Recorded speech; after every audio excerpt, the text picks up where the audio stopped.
Moment is at hand, the Florida Citrus Bowl. The Auburn mascot is War Eagle, known for power and grace in the air. But the team it represents is known for its prowess on the ground. Last year, Bo Jackson, following a long line of great running backs at Auburn, set standards by which all Auburn backs in the future would be judged, capping his 1985 season with the winning of the Heisman Trophy. This year, in Bo's absence, Brent Fullwood, always a hero to his family, has emerged as Auburn's top offensive hero. And there is no question, he has emerged from the shadow of Bo Jackson, with over 1,300 yards rushing, over an 8-yard average per carry, and he is one of the most feared backs in all of college football. Also this year, in an effort to add balance to Auburn's offense, Pat Sullivan, a Heisman Trophy winner at quarterback for Auburn in 1971, returned to his alma mater to tutor the quarterbacks. Sullivan's top students have been quarterback Jeff Berger and wide receiver Lawyer Tillman. This season, Berger passed for more yards than any other Auburn quarterback since Sullivan in 1971, while Tillman led the team in receptions. He's an acrobatic athlete who can score from anywhere on the field. For years, Traveler has symbolized the great football tradition at USC. That tradition has been tarnished of late, as evidenced by 4 straight losses to arch-rival Notre Dame. Ted Tollner shouldered the burden of criticism. He was fired December the 8th. In this season's final game against Notre Dame, it was a last-second field goal by the Irish to win 38-37 that could have sealed Tollner's fate. But Tollner has stayed on for today's game, where on the field, his quarterback, Rodney Peete, has shouldered the burden of the USC offense, passing for 2,025 yards. That was 425 yards more than the Trojan offense rushed for. So today, it's USC against Auburn in the Florida Citrus Bowl.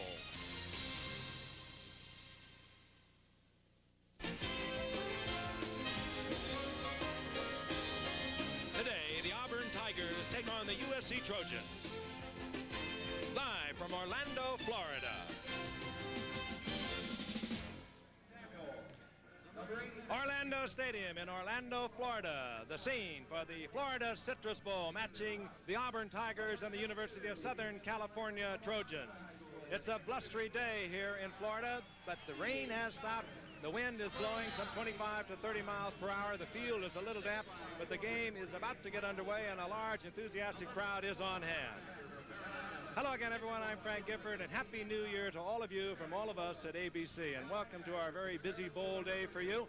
Immediately following our game here, the Florida Citrus Bowl, we are going to go to the Sugar Bowl, where we will be matching the teams there, the LSU Tigers, the winner of the Southeast Conference Championship against Nebraska, and you'll see it at the USF&G Sugar Bowl, and that'll be coming up immediately after we conclude here in Orlando. 2 teams meeting today, very interesting. The University of Southern California Trojans, they were 7-4. They got off to a great start. They won 4 in a row, then they dropped a couple, then they dropped their final 2, being blown away by UCLA 45-25, and then being edged by Notre Dame 38-37. And of course, their head coach, Ted Tollner, out there. For Auburn, it was a different season. They were 9-2. It's a young team that's coming on so very strong. But there are a lot of stories that have impacted on this game. First of all, there is a story of Jeff Briegel, the USC All-American guard, who was caught in the drug testing, the first drug testing that they have used in the NCAA. Then there is Brent Fullwood, the Alabama player, who did not go to class since October. And then there is a Ted Tollner story. The players that we have are at a great age, that 18 to 22-year-old age, and we as coaches are constantly talking about adversity in the course of a game. Play every down, no matter what happens.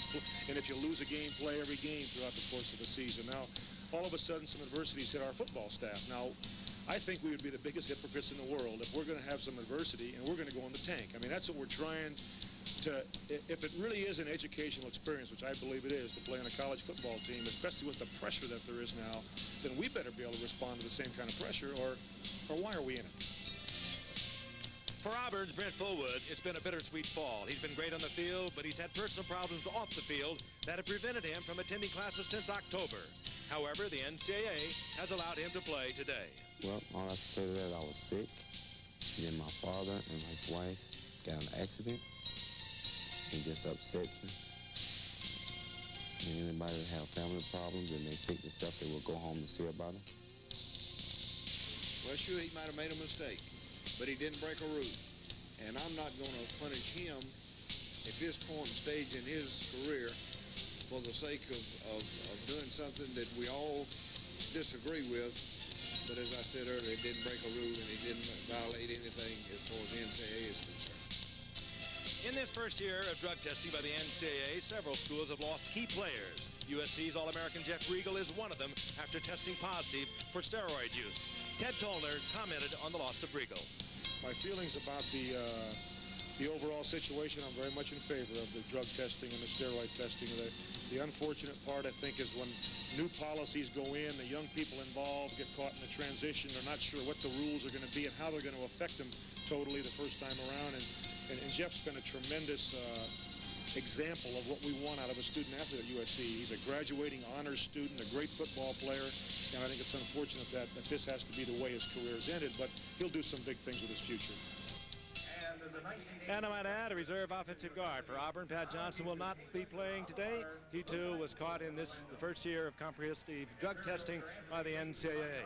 To say that it's been a little chaotic this first year is putting it very mildly. And at halftime, we're going to join Jim Lampley in New York, and we'll take an in-depth look at the situation as it exists, as we know it at this very moment. Working with me today here, we are going to have Mike Adamle on the sidelines, Len Swan in the booth, and we thought we'd take a look at a couple of old Trojans. Black and white highlights they were in those days.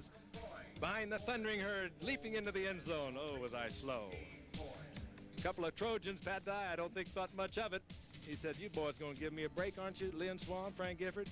And here he is, Pat Hayden back firing a bomb to number 88, Lynn Swan, who will be with me in the booth. Glenn, you had to learn to do that a little differently later on with the Pittsburgh Steelers. You have to come down with both of them inbound, my man. Yeah, and these days I have to tie a camera to my foot to make sure the instant replay in the National Football League gets it right. Lynn, you've been down here for 4 or 5 days. Part of the action, so to speak, has been very busy. You've done everything the tourists do, Disney World and all of that. But you've also picked up a lot of information on these two ball clubs. Certainly have, and of course, Jeff Riegel, the All-American guard for USC, who will not play, by not being here causes some problems. Now, to replace this man on the offensive line, they will take the starting weak tackle, who is Bruce, and move Bruce over onto number 64, Parks, over onto the strong guard side. Now, his backup, John Page, number 72, will move into the starting weak tackle position. They don't lose anything in size because both these young men are 275 pounds. But what they may lose is some consistency or confusion because they're playing out of position.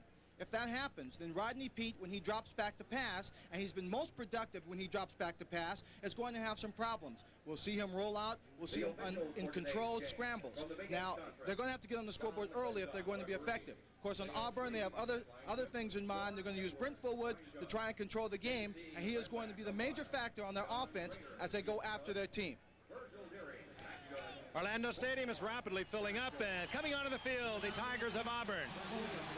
A strong following, coming off a 9-2 season, a young football team with an All-American fullback who could be the best running back in the game today at the collegiate level, Brent Fullwood. Pat Dye's Auburn Tigers. This is the 5th consecutive year they have gone to a bowl game, and now coming onto the field, the Trojans of the University of Southern California. Ted Tollner in his final game as head coach of these USC Trojans. He has told them, don't go out there and win one for me, go out there and win one for yourself. He has handled it very gracefully. So the two teams have taken the field, and we will be returning to Orlando for the Florida Citrus Bowl and the kickoff in just a moment. Auburn and the University of Southern California, they are meeting now in the Citrus Bowl, the Florida Citrus Bowl here in Orlando. And let's take a look at the bowl records of both teams. USC playing in their 30th bowl game. 24 of those were Rose Bowl games. Meanwhile, Auburn 9-8-1.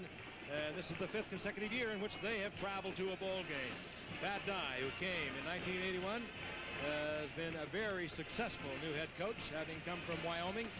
Prior to that, head coach at East Carolina, and before that, he had tutored under the legendary Bear Bryant at Alabama for a decade. As we look down on the field, you can see that the Trojans of Southern California are about to kick off to Auburn. There is Pat Dye, and I was only kidding a while ago. I really wasn't kidding. I had a fine visit with him as you did, Lynn. He said, now you Trojans up there wouldn't team up on me. He said, I have nothing but respect for your professional talent.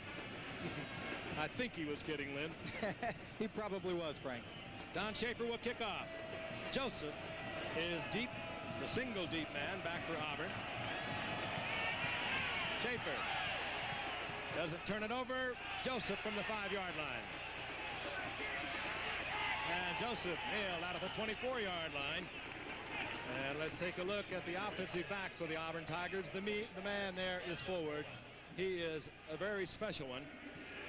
Perhaps the best running back now in college football. He runs about a 9.300. He is so quick and has for many years been in the shadow of the great Bo Jackson. And here is a quarterback that has changed the name of the game for Auburn. He has been able to put the ball up successfully for Pat Dye, and he has let him do just that. So they now have a team that is not one-dimensional as it was a year ago behind Jackson.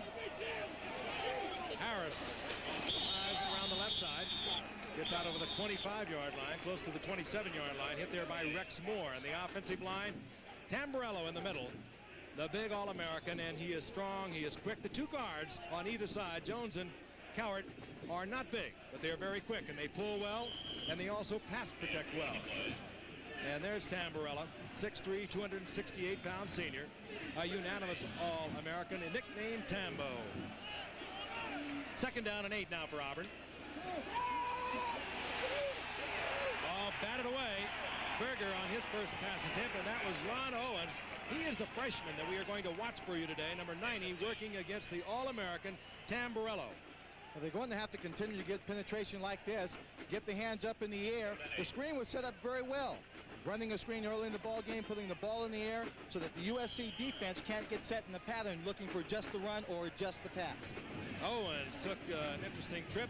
The block missed by Cowart. As we look at the Trojan defense, a very young defense. They start a couple of freshmen up there. The strength of the Trojans really in the linebackers and their secondary. 3rd down and 7 now for Auburn. And flags fly and whistles blow. The offensive line for Auburn looked like they jumped prematurely. Our umpire is J.C. Limbach tonight. Our referee, John McClintock. John McClintock. Dead ball. False start of the offense. It is still 3rd down. And Auburn backed up now. It'll be 3rd down and 13. Jeff Berger started all 11 games at quarterback for Auburn. He was 56% in passing, 9 touchdowns, 11 interceptions. Pat Dye is not reluctant to let him put him up. Forward. And a very conservative pass trying to get the ball to Fullwood and see what he could do with a hit there by Tim McDonald, the All-American safety for USC, and Rex Moore. And that will bring up 4th down. Punting unit on for Auburn, Brian Schulman, as Randy Tanner drops for USC. 44.1 average for Schulman on the year. This one, however, off the side of his foot. And does not take a good Auburn bounce, and USC will have fine field position up around their own 38-yard line on a 31-yard punt. And let's take a look at the offensive unit for the University of Southern California Trojans. They need a big game from Ryan Knight, their tailback. They need to, if they can, keep the Auburn offense off the football field. And Rodney Peete, of course, represents the offense. There he is, number 16. Very talented athlete. Fine running back, good passer. Survived an Achilles injury in the Aloha Bowl a year ago, and surprisingly came back in superb condition this year and has had a fine year. On 1st down, Peete is back and looking and fires a strike.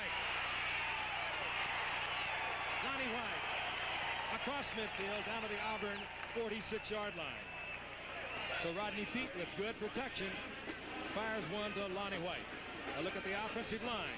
And again, it's a makeshift line, as we mentioned, replacing Griegel is Bruce Parks, and this is what you were talking about, Lynn.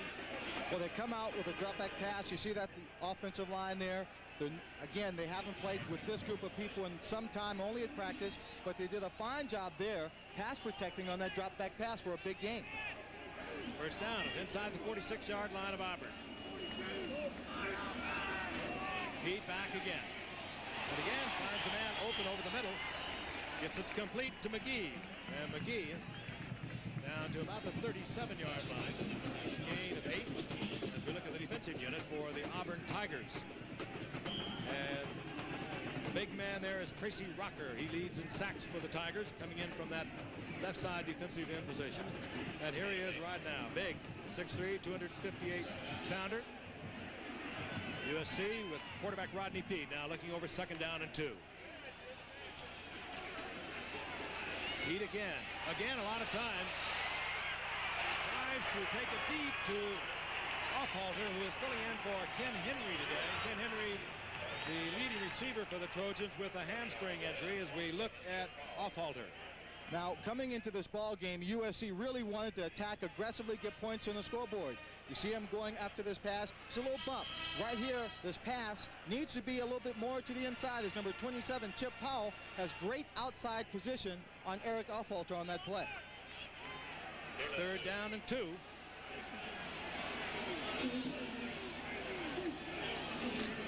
And the handoff goes to Holt. And Holt over the right side and firing in over the right side behind Parks, is able to get the first down inside the 35-yard line.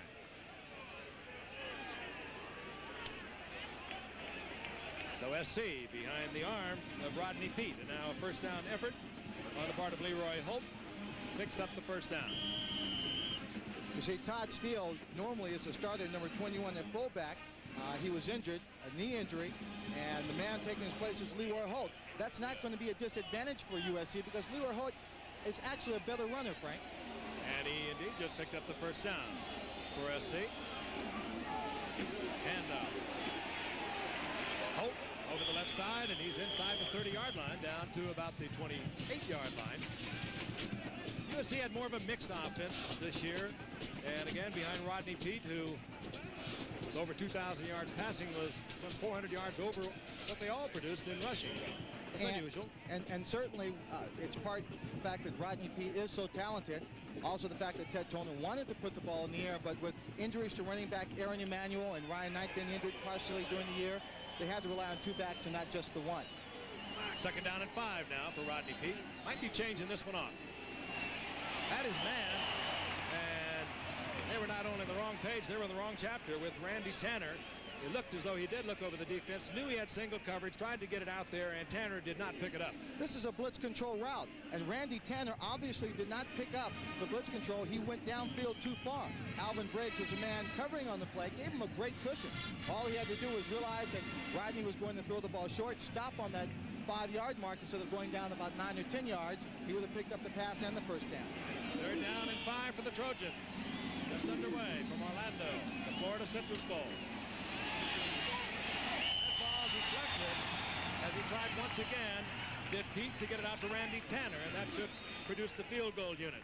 Kurt Crane, number 39, outstanding linebacker, in there on the charge for Auburn. Rodney Peete has time to throw. This ball seems to just sail a little bit on him. The wind before the game started was blowing at 20 to 30 miles per hour, gusting up to 40. And Rodney had said that he didn't mind if it rained a bit this afternoon, but his only concern would be how windy it would be. On 4th down, and Don Schaefer has come on. Will be an attempt at 45 yards. Schaefer, we know, can get there. He hit one for 60 against Notre Dame. This one, however, he hooks to the left. And so a drive by the USC Trojans is ended with a missed field goal attempt by Don Schaefer at 45 yards. And we have no score, USC and Auburn, from the Florida Citrus Bowl. 2, isn't it? Little slippery, but it's drying out. You know, Auburn has many fine players, Frank, and one of them not playing this afternoon. He started at safety all season long. Shan Morris out with an ankle or a knee injury against Alabama in the last game. This has got to be really tough on you emotionally, not being able to play. Yeah, at first it was real tough, but I've gotten over the fact and just cheering on the guys and hope they play well today. Pretty terrific defensive stand early on. Yeah, you know, we stopped them when we had to, and that's what counts. You know, if we keep doing that, we'll be great. We're doing fine. Happy New Year, Shan. Frank? And on first down, Jesse around the left side, hit there by Tim McDonald, the All-American safety man from USC. And Jesse gets back to about the line of scrimmage. In fact, he'll lose a yard on that hit by McDonald. Setbacks are Jesse, number 25, Agee, number 30, and we mentioned that Shan Morris is out. They lost another fine safety, did Auburn earlier in the year, Tom Powell. So they are hurting in the secondary. 2nd down and a long 11 for Auburn. Agee pulling out over the 30-yard line to the 31-yard line, getting back to the line of scrimmage and adding on a couple. We don't expect to see Agee out there the entire ball game. He is hurt. pulled a hamstring the second day of practice for the Bulls. But because he's a senior, Pat Dye does want to get him in here in the ball game, give him a chance to play. Tough field if you have a hamstring problem. It's very slippery. It rained over 2 inches here yesterday, and the field was very damp. It was not covered. 3rd down and 7. Berger is back. Picked off in midair. Marcus Cotton, the outside linebacker. Super player. And this junior just appears to be getting better with each game. They are comparing him with the great Carl Banks. Reached up with great athletic skill, was able to control that ball. Let's look at it again. You know, he is such a fine athlete. He comes in here, he keeps his feet, keeps his hands up in the air, but look at his body position as he tips. He just looks like he's about to fall over backwards, knocks it up in the air with the one hand, and with all the tape and everything else on his arm strength, it's so difficult for a linebacker to hang on to the ball. But Marcus Cotton comes through with a big play for the Trojan defense. Played basketball as a freshman at USC, so you can see the athletic skill there. 24-yard interception return by Marcus Cotton. And the Trojans are on the scoreboard first, and Don Schaefer on for the conversion. And Schaefer splits the uprights. And with 10:17 remaining in the first quarter, USC has taken a lead over Auburn 7-0 in the Citrus Bowl from Orlando, Florida. Auburn's do squeeze out. The Auburn team of Jeff Berger, Ben Tamburello, Scott Bolton, and Trey Canis squeezed out the victory. Marcus Cotton has scored only the second first quarter touchdown all year against Auburn. Well, we said the Trojans needed to do something early in the ball game. Marcus Cotton, he is a man who loves the challenge of a big ball game. You see there, he's not down, but with his agility and athletic talent, he gets right back up to make the big play. He says he's looking forward to playing in this game because he wants to prove a point of what this young defense is going to do. And a lot of these people will be back for the Trojans in 1987. Certainly proved his point, knocked off his feet, showed that great athletic ability that brought him to USC as a combination basketball player and a football player. Played freshman basketball. Was able to leap up and control the ball. Set to kick off now, Don Schaefer. Joseph. James Joseph is deep for Auburn.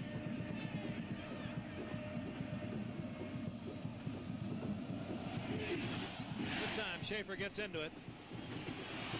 And Joseph from the 4-yard line. Joseph goes out of bounds at the 32-yard line as he almost broke a big one. Dwayne Garner was there to take Joseph out of bounds at about the 32-yard line.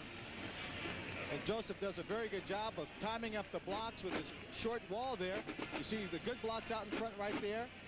Another good block there. He just runs through that tackle, gets to the sideline, just can't maintain his balance, and he's shoved out of bounds by number 9, Dwayne Garner. 27-yard return, and Auburn down 7-0. They'll begin their second possession at the 32-yard line.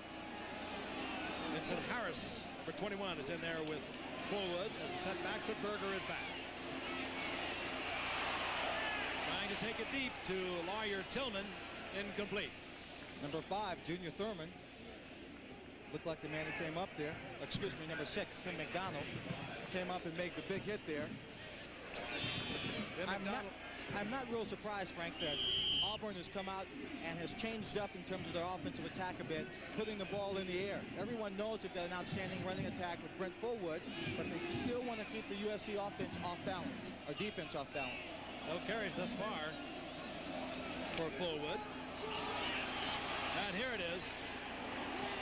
As the big man is hit at the 35 and surges out close to the 36-yard line. Meanwhile, Berger is 1 of 4 on 10-yard or 10 yards with the one interception that turned into a USC touchdown. It could be that Pat Dye has figured with this kind of field, Lynn, that it might be a little better for his receivers to work against defenders because, as you know, on a slippery field like this, you can really turn a defender around. I think so, too. Also, the USC linebackers traditionally get a very deep drop. So he's hoping that he can also, if they take that deep drop, dump the ball off to his fullback or to his tailback underneath, give them room to operate. 3rd down and 7. Berger once again gets it out to the 40-yard line. His completion before Tim McDonald is there to cover Fullwood out of the backfield. And that will be short of the first down. The punting unit will have to come on once again for Auburn. Big day here on ABC. Happy New Year to all of you. We'll be with you Frank, the success of that defensive stand really is a matter of ability and coaching, getting those linebackers to drop back, but not so far that they would give up that first down. Brian Shulman hits it, and this is Randy Tanner from the 17-yard line. He gets out over the 20 near the 24-yard line where USC will have a first down. The Trojans leading Auburn. They have never met before. They are meeting today in the Florida Citrus Bowl. And yet Ted Tollner is gone. 3 years ago he defeated Ohio State in the Rose Bowl. However, in the last 2 years he has only been able to have one win over his collective games against UCLA and Notre Dame, of which there were 8. That could have some kind of an impact. And they're saying in Los Angeles that Larry Smith has the inside track for the job. Larry Smith, of course, now the coach at Arizona. USC with a 7-0 lead. First down and 10. The ball up their own 23-yard line. Ryan Knight, the tailback, over the right side, hit at the line of scrimmage. A flag is down, and Knight is taken out of bounds right at the line of scrimmage. By number 93, Ryan Knight, tailback for USC. It's not the biggest back, but he still has good size at 202 pounds. But he's a quick back. He's real shifty. He has good feet, moves well through the hole. He's had, as you see there by the statistics, 5 100-yard rushing games in his career at USC. One of the difficulties I think that SC has had in the last few years is the fact that Ryan Knight and Aaron Emanuel have shared a lot of time. And there's never been that one back in there. On the defense, it's still first down. There's never been that one back in the last couple of years who has had the chance to always operate, carry the ball 20, 25 times a game, where he can get in that groove and really hone his tools, really hone his game, and have his most productive effort out there. Referee John McClintock informing us that Auburn was offside. It is first down at 5. The ball out near the 29-yard line. The rollout by Pete, and it's picked off, intended for Chip Powell. And he comes intended for the outside receiver, Randy Tanner, and Powell goes up, comes down with it, and they keep trying to go at Powell. It seems he's small, he's 5'10", 170 pounds in. They've been trying to do this for years, and he just keeps coming away with it. He certainly does, and this is the first time that USC rolled out on the pass, and Rodney Peete was under pressure, still got the ball away, but as you can see here, too far to the outside. Chip Powell, not in perfect position, but makes a diving catch a la a great wide receiver to come up with the turnover. And Auburn gets their turnover. They have the ball, good field position, their own 47-yard line. Fullwood. Flag is down, and Fullwood is pressed to the outside, could not find the cutback, and he's a great cutback runner, taken out of bounds right at the line of scrimmage. Again, a flag down right at the line of scrimmage. Here is the preliminary indication of holding, and that will back up Auburn. We talk about bowl games and the attitudes that young kids have coming in to play these bowls. It is a reward for them. They're happy to be here, and there are lots of activities throughout the week for the players and the coaches to enjoy. But since this is not a championship game per se, Frank, I think it's taken away a little bit their attitude. It's going to take them on the offense. It's still first down. It's going to take them some time to get in, and you see right there, looks like AG is holding right there. Number 46, Greg Coultry, who is the Coey, who is the cornerback. So it'll be first down and 20 now for Auburn, near their own 38-yard line. Fullwood again, showing that quickness as nothing was happening inside. He sprints to the outside and gets about 6 yards out of it. Hit there by Ron Brown. That kind of play is what Greg Fullwood loves to run. It looks like it's a broken play, Frank, as he takes off to the left. You think the hole is going to open up there, but the blocking is designed to create a wall back to his right side, so he cuts back and usually finds a pretty good lane, but that time he only found Cardinal jerseys. Second down, make it 15. Auburn near their 43-yard line. Berger is back. Walter Reeves back to the original line of scrimmage and perhaps a yard, where it'll bring up third down and long as Rex Moore was there defensively. A little bit about Jeff Berger. Started all 11 games this season, this quarterback for Auburn. And he got off to a great start, but has only had 1 touchdown pass in his last 5 games. Passing about 56%, but he has given Auburn, who has relied so much over the past few years on their great running backs, particularly the last 3 years, Bo Jackson, another dimension. They can pass the ball if they have to, but again, they go to Brent Fullwood, and he coughs it up. And the Cardinals cover it.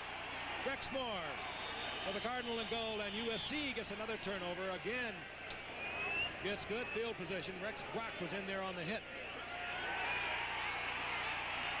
Trojans do have it. Rex Moore, number 35, coming up with it after a great hit by number 38, Louis Brock.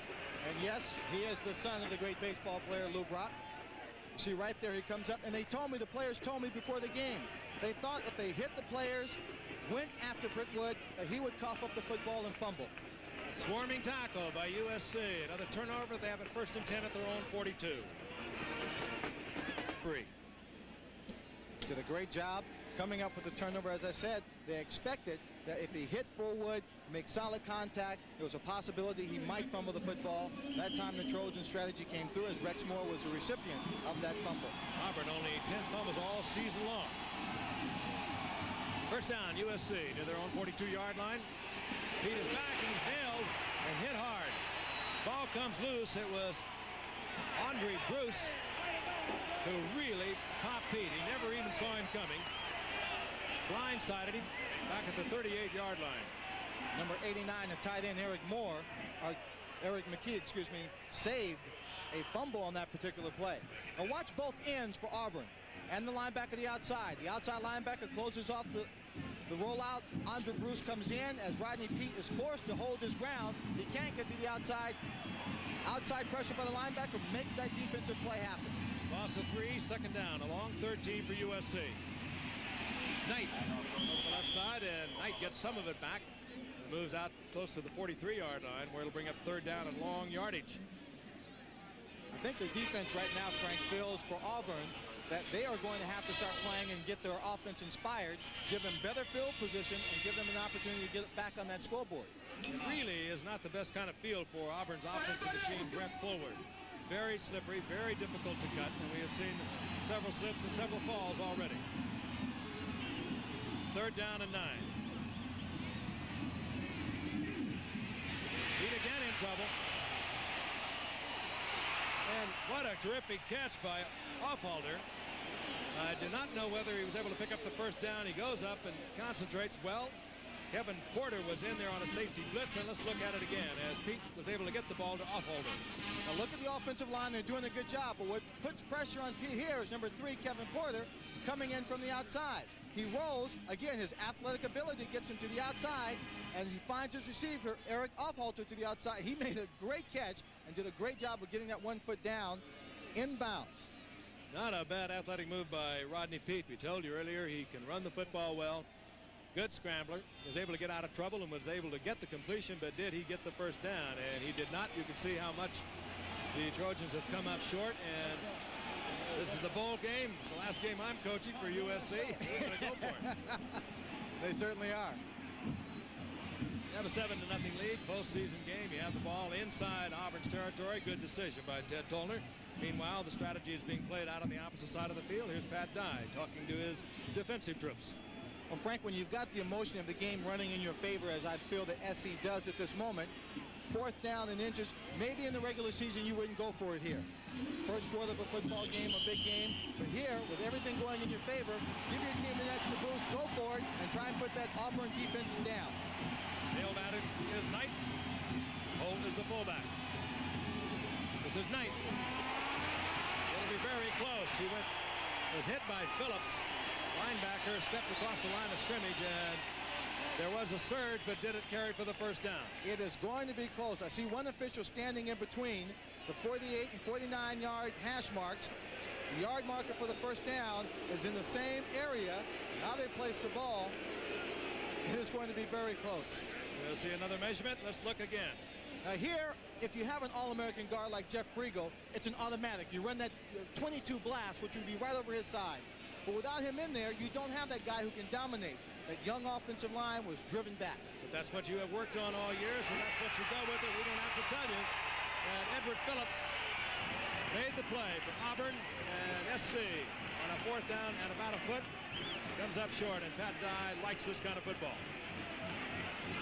Frank, I'm very surprised that Ryan Knight didn't try and get up in the air and go over that pile up there. And that's That's a spot where Jeff Briegel up until today has won every game in Ted Pollner's tenure as coach at USC. You're Pavlov's dog. You go where you've been going for your entire career, and that time without Briegel in there, it was unsuccessful. Jesse on the handoff. There's an opening and gets back inside and is down close to the 41-yard line. Keith Davis on the stop for USC. That was a nice little off-tackle run back to the weak side. One of the things that's happened down here is that SC has had some closed practices. They put a tarp around the fence so people couldn't see in and had the media go out. Most teams stick with what got them to a bowl game, don't change up much, but when the coaches saw that, they realized SC would change. One of those changes is on defense, where they're over-shifting that defensive line to the strong side, more of an over-defense, which gives the appearance of an opening to the weak side. On first down, Fullwood. Or Tim Jesse again. And Jesse inside the 40 to the 38-yard line. A gain of a couple.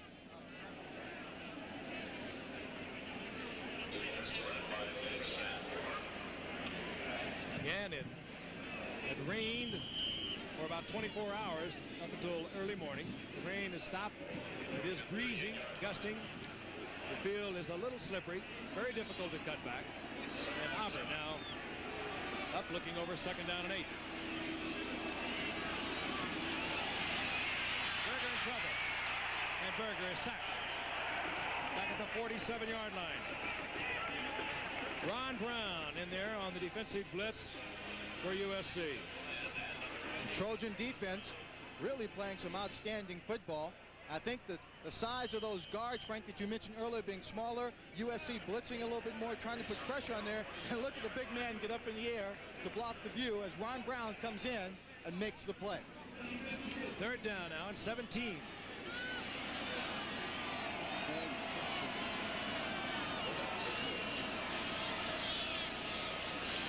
Berger back, and again in trouble. Steps forward, tries to get it downfield, almost picked off. Coet was there and almost picked off. It certainly was. They were playing a very good zone defensive coverage. He was on the outside deep, just reading, waiting for the play. Jeff Berger did a good job of getting away from the pressure, scrambling just a bit forward into that pocket to get the pass downfield. Shulman is on as Randy Tanner is dropped for USC. The double safety set up for the Trojans. This is junior Thurman calling for and executing the fair catch at the 8-yard line. Let's go down to the sidelines out of Mike Adelman. Okay, Frank, we told you about some of the famous USC fathers that are here. This man needs no introduction.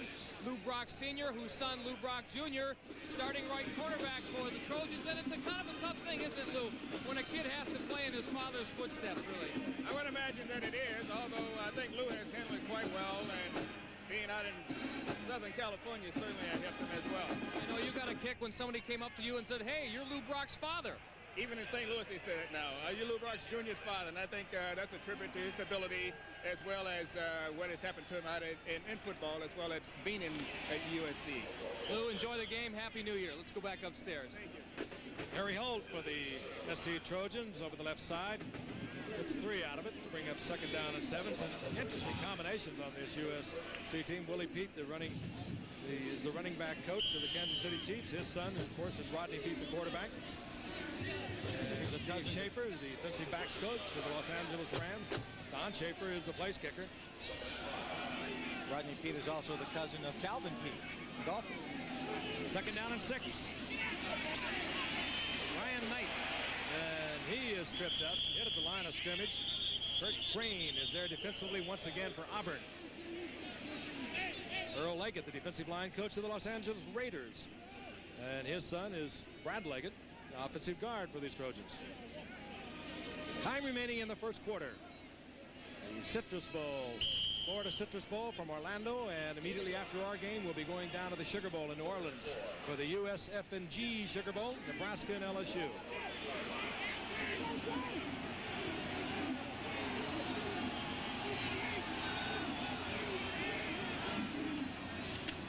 They're down 3.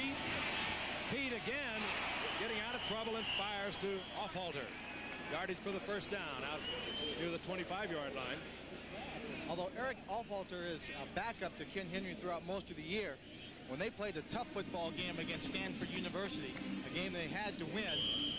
Trojans beat them by a score of 10-0. And it was Eric who made a terrific leaping, diving catch in the end zone, Frank, to score the only touchdown for the USC Trojans. Tough field for Ken Henry, who has not worked out because of the full hamstring. So Offhalter is filling in rather nobly and gets the first down on the 25-yard line. Draw play goes to Knight. Knight just back to the line of scrimmage. Read well there by Andre Bruce.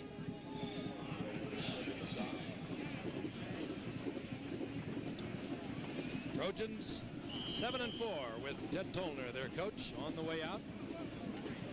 His final game this year will be coaching the West squad in the East-West game.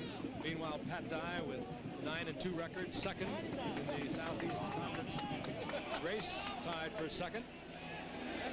2 losses by a combined 5 points for Florida and Georgia. Second down and 10. He again out of trouble. Hit at the line of scrimmage by Kurt Crane, who would not be juked to the outside. Crane all over the field. Outstanding linebacker, leading tackler for the Auburn Tigers. An excellent open field tackle by Crane. Junior linebacker. Played Rodney Peete extremely well, of course, Frank. That was not one of Rodney's best moves. He gave him a look to the outside, one to the inside. Crane didn't take either one of them. Yeah, I think he used up the moves he wanted to have on that play, to just dance around the backfield trying to get clear. Third down and 10. Little quarterback draw, and Auburn not fooled at all.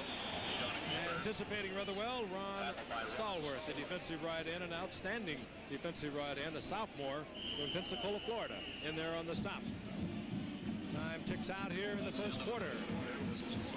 Sellout crowd of 50,000, Orlando Stadium, watching the USC Trojans against Auburn. USC leads after the first quarter, 7-0. Orlando, Florida, the Florida Citrus Bowl. Happy New Year to all of you from all of us at ABC. After the first quarter, the USC Trojans lead the Auburn Tigers 7-0. And it is now fourth down for USC, and Chris Spurl will be kicking into a very strong win. Trey Gaines is back for Auburn. He has situated himself near his own 35-yard line. Spurl with a fine kick into that win. And Gaines fights his way back out to the 35-yard line, and the flag goes down. We'll see the stats from the first period of play.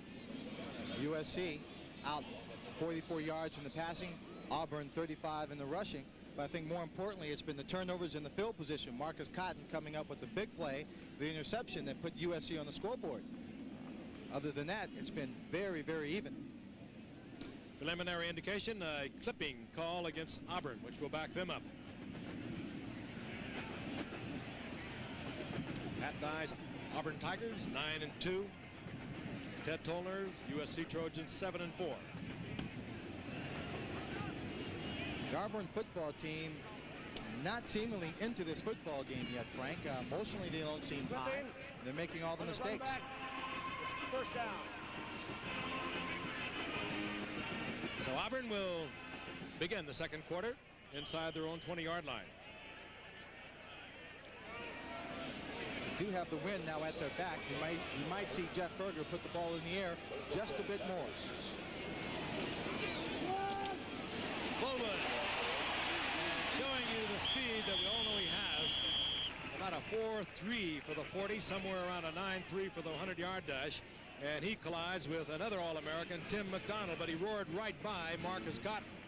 Now, just as I say they might put the ball in the air more, they hand off to their man inside. And it just goes right by Marcus Cotton right here. Marcus Cotton may have been blocked. I don't know. He just went down on the ground there as Fullwood just burst by him. The big man works again and again out of the 35-yard line with a quick burst of speed near the 36. He'll get 5 out of that. 5 carries now, 45 yards for Fullwood. Frank, in the game against Alabama, their last game of the year, the Auburn Tigers came out and they did a lot of different things in offense, mixed up their offense. They came down to the fourth quarter and they were behind. What they did was they just settled into a solid running attack going up the middle. That might be what they're trying to do here to get back in this ball game. That's what it appears that they are going to do, and they're doing it very successfully as Fullwood again over the left side. 14-yard pickup out over the 45-yard line. You get a chance to see Fullwood from our low angle protecting that football. He goes through very clean on that hole. Good blocking up front, then going to the outside trying to find an alley. And there he just runs into a wall of SC Trojans led by, I think that was Tim McDonald, number 6. First down once again, Auburn.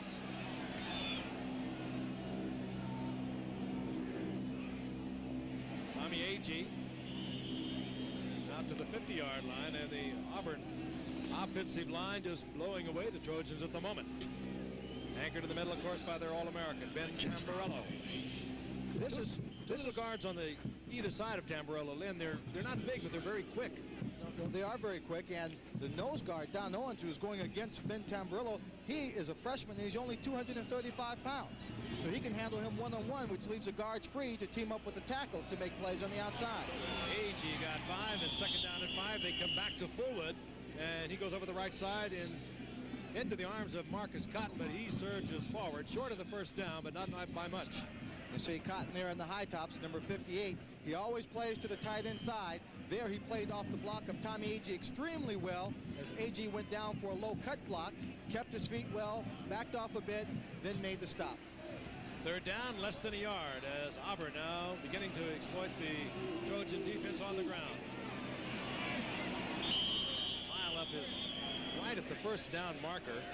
Reggie Ware for Auburn. Reggie Ware comes in really just on the short yardage situations, and in that particular play it looked like his 6'2" height may have picked up the first down for him because he was stopped. His body seemed to be stopped behind the line of scrimmage, and he was just leaning forward on it, Frank. Don't forget, immediately following our game, the USF&G Sugar Bowl from New Orleans.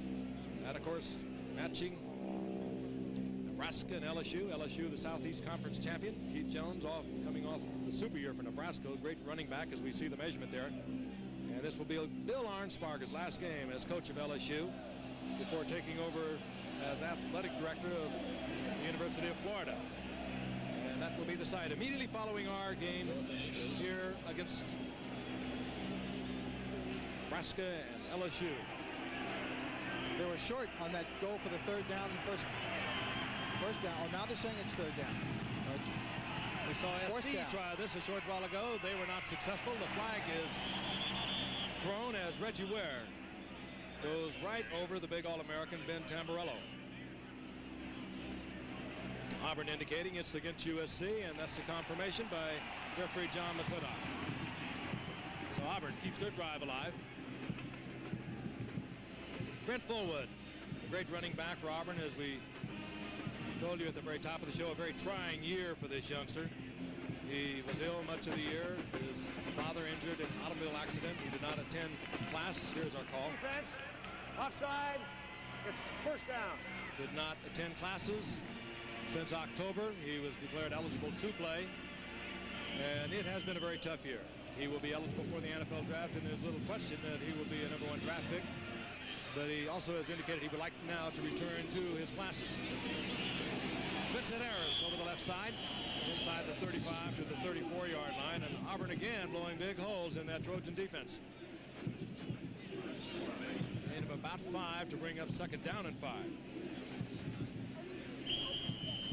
Now this is Auburn, as I said, the way they played against Alabama in the fourth quarter. They're just going at them in the center. They believed that they could do this all along, but they wanted to test out some other areas against that Trojan defense. Now they're just taking it to them. Harris again over the right side. Surge is up near the 33-yard line. It'll be third down and 3. They continue to be successful here, just grinding the ball up in the center of the football field, running the football. Later on, then they'll probably come back to the outside, figuring they can get the bigger plays with the pitches or the short passes to the outside. Third down and 3, time remaining in the first half. USC on top, 7-0. Fullwood.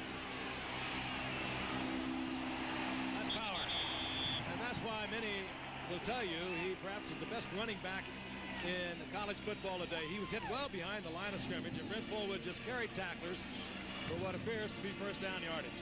Well, he had Tim Jesse, number 25, out in front blocking on number 38, Lewis Brock.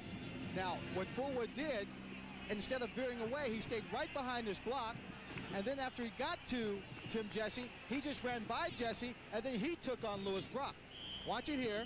That's Jesse taking on Brock. Now he just comes right inside that block, continues to drive, and push Lewis Brock and then Tim McDonald to the outside for another 3 or 4 yards. And Auburn's first third down conversion. They are 1-7 on the game. On the 29-yard line on 1st and 10, Fullwood takes it back over the middle as the flag is down. Fullwood gets about 8 yards out of that. Florida Citrus Bowl annually donates over $50,000 to Shriners Hospitals for crippled children.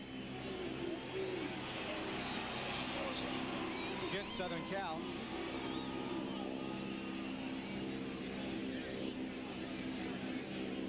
Jeff Berger being given the options. And he'll look back to Pat Dye. It's a 5-yard penalty. He's trying to decide whether to take 1st and 5 or 2nd and 3 or 4. And USC wants timeout. Trojans have USC have called timeout. We have 10:29 remaining in the first half. From Orlando, USC over Auburn 7-0. World Magic Kingdom. The only score of the game of the Florida Citrus Bowl by USC's Marcus Cotton. An interception off Jeff Berger that he carried into the end zone to put them on top 7-0. But right now we are watching Auburn on a 12-play drive that has brought them to USC's 22-yard line where they have a 2nd down and 3. 10:29 remaining in the first half. Brian Gifford along with Len Swan and Mike Adamley working the sidelines. 2nd and short yardage. And Fullwood got away from one tackle that would have held him short of the first down, and he just burst down close to the 12-yard line for another Auburn first down. That was number 99, Tim Ryan, who plays at the defensive tackle position. Missed that tackle. Now that's Marcus Cotton, 58. He's being hit there. Now you see the back. Harris coming in, just getting a little piece of him on the outside, trying to drive him back before Brentwood is pulled down off to the side. Fullwood with 7 100-yard games on the season, has 75 now and 10 carries. We have a lot of time to go in the second quarter. What a quick opener. Vincent Harris. And Harris all the way down inside the 5-yard line. USC, I think, Lynn is beginning to think nothing but Fullwood. That time, a little fake toss. Fullwood moving left. Surge went with him. They hand it back inside to Harris, and a big opening. USC has been thinking nothing but Brent Fullwood since they decided to come to the Citrus Bowl, Florida Citrus Bowl, and with Auburn as an opponent because he's the key to that attack. And what Auburn is doing now is just relying on him and their offensive line to blow the Trojans' defense away. Auburn, 2nd down and a long yard inside the Trojans' 10-yard line. Harris again. And Harris with first down yardage near the 6-yard line. Interesting statistic, Brent Fullwood outgained all 3 USC tailbacks combined with 1,391 yards to USC's 1,078 for their 3 tailbacks. And he carried the ball 114 fewer times. Well, the Auburn running attack looks like the Trojan running attack of the old days, Frank. Doesn't it, Dave? When they had the Mike Garrett's and the Simpsons back there in the backfield. And the Charlie Whites and the Marcus Allens. They used to carry 25 and 30 times a pop. Fullwood again. Fullwood held out of the end zone. Good effort by Lewis Brock. We had Vincent Jones, number 57, and Lawyer Tillman, number 85, the wide receiver to the outside. That's Tim McDonald getting up very slowly for the Trojans on defense. But he had Vincent Jones and Tillman to the outside doing an excellent job of blocking. Then he utilized his own talents by reading that block, cutting up inside, and making the play. McDonald, it appears, might have caught a finger in the eye or something. He's going to go to the sidelines for a moment. Very little question about where he'll go in the draft. That's correct. Of NFL players. Edison High School, Fresno, California. Players like Charles Anthony, linebacker for USC. Charles Young, the great tight end, all came out of Edison High School. Randy Williams, who won the long jump for the 1972 Olympics, was from Edison High School. McDonald was a quarterback in high school. And guess who he threw to? Ken Henry. Cleveland Calder has replaced McDonald for the moment. Second down, goal to go. Auburn. Forward. Hit again at the line of scrimmage and is able to surge just inside the 3-yard line, but a flag is down. Trojan defense strengthening down in close. Keith Davis in there on the initial hit. Looks like another flag was thrown as they were discussing the original flag and penalty, Frank. May be against one of the Trojans who was just a little bit too vocal about the call.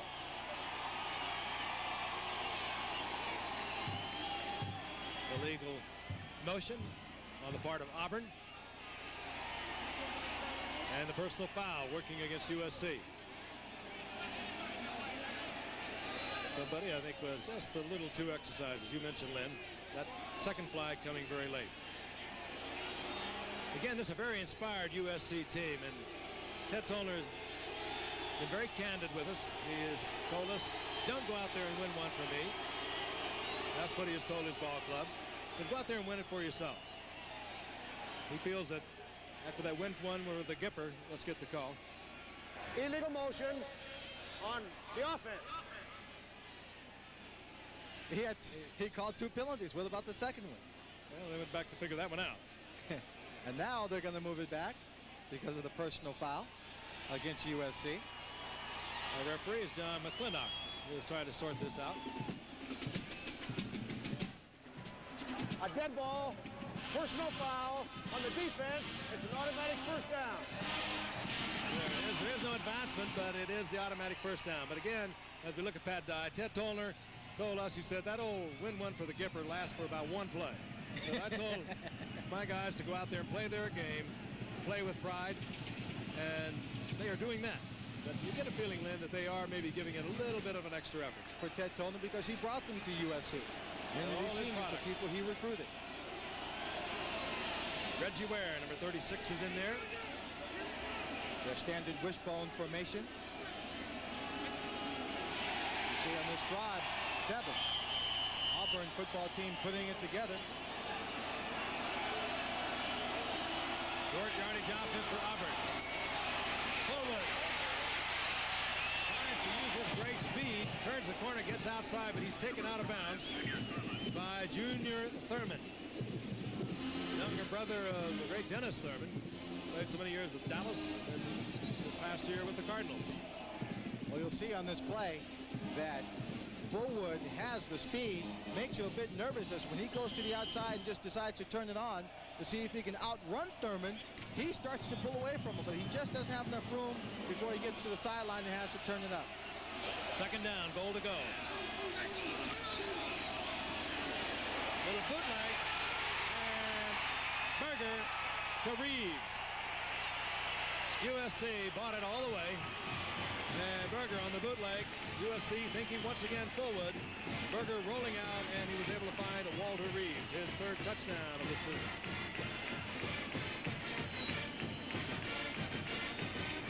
.6'4", 242-pounder. Chris Knapp is on in his attempt to tie it up. And we are tied at 7. We'll see here as he fakes the ball to his backs. Berger keeps it, and he just draws Rock up here from his corner position, leaving the tight end wide open on the play here for the touchdown. So as USC scored on the big play in the first quarter, defensive play, it's Auburn with a terrific drive, tying the ball game with 8:04 in the second period of play. On a 3-yard touchdown pass, it was Berger to Reeves, culminating a 17-play drive of 80 yards. 7 first downs on that drive as Auburn went back to their type of football. That is running the football, interspersing it with the passing game. Deep for USC, number 82, Lonnie White and Cleveland Coulter. Chris Knapp to kick off for Auburn. 8:04 remaining in the first half. We are tied at 7.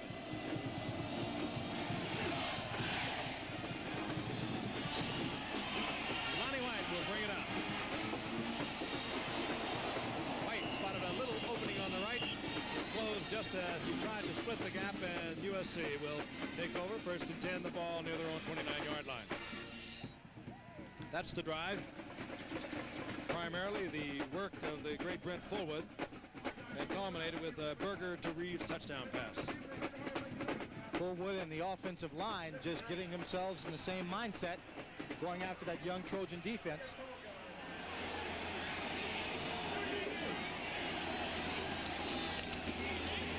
Pete hands off to Holt, and Holt over the right side for a gain of about 3 to bring up 2nd down and 7. You know, Len, as we watch Rodney Pete, we think back to a year ago when he tore the Achilles tendon in the Aloha Bowl game against Alabama, and it was really questionable, I think, by some whether or not he would be able to return to the type of quarterback he is. Very serious injury, and yet he came back strong at the very beginning of the year, no problems whatsoever. Many people think that Achilles injury is worse than a knee injury. Pete looking over 2nd down and 7. Goes out to Tanner. Tanner is hit immediately, picks up about 3 yards as Chip Powell is up there quickly from his cornerback spot. Well, the corners are playing fairly soft, but this time the corner was going to come up in his coverage anyway. Tanner does a good job to make the catch and hang on to the football.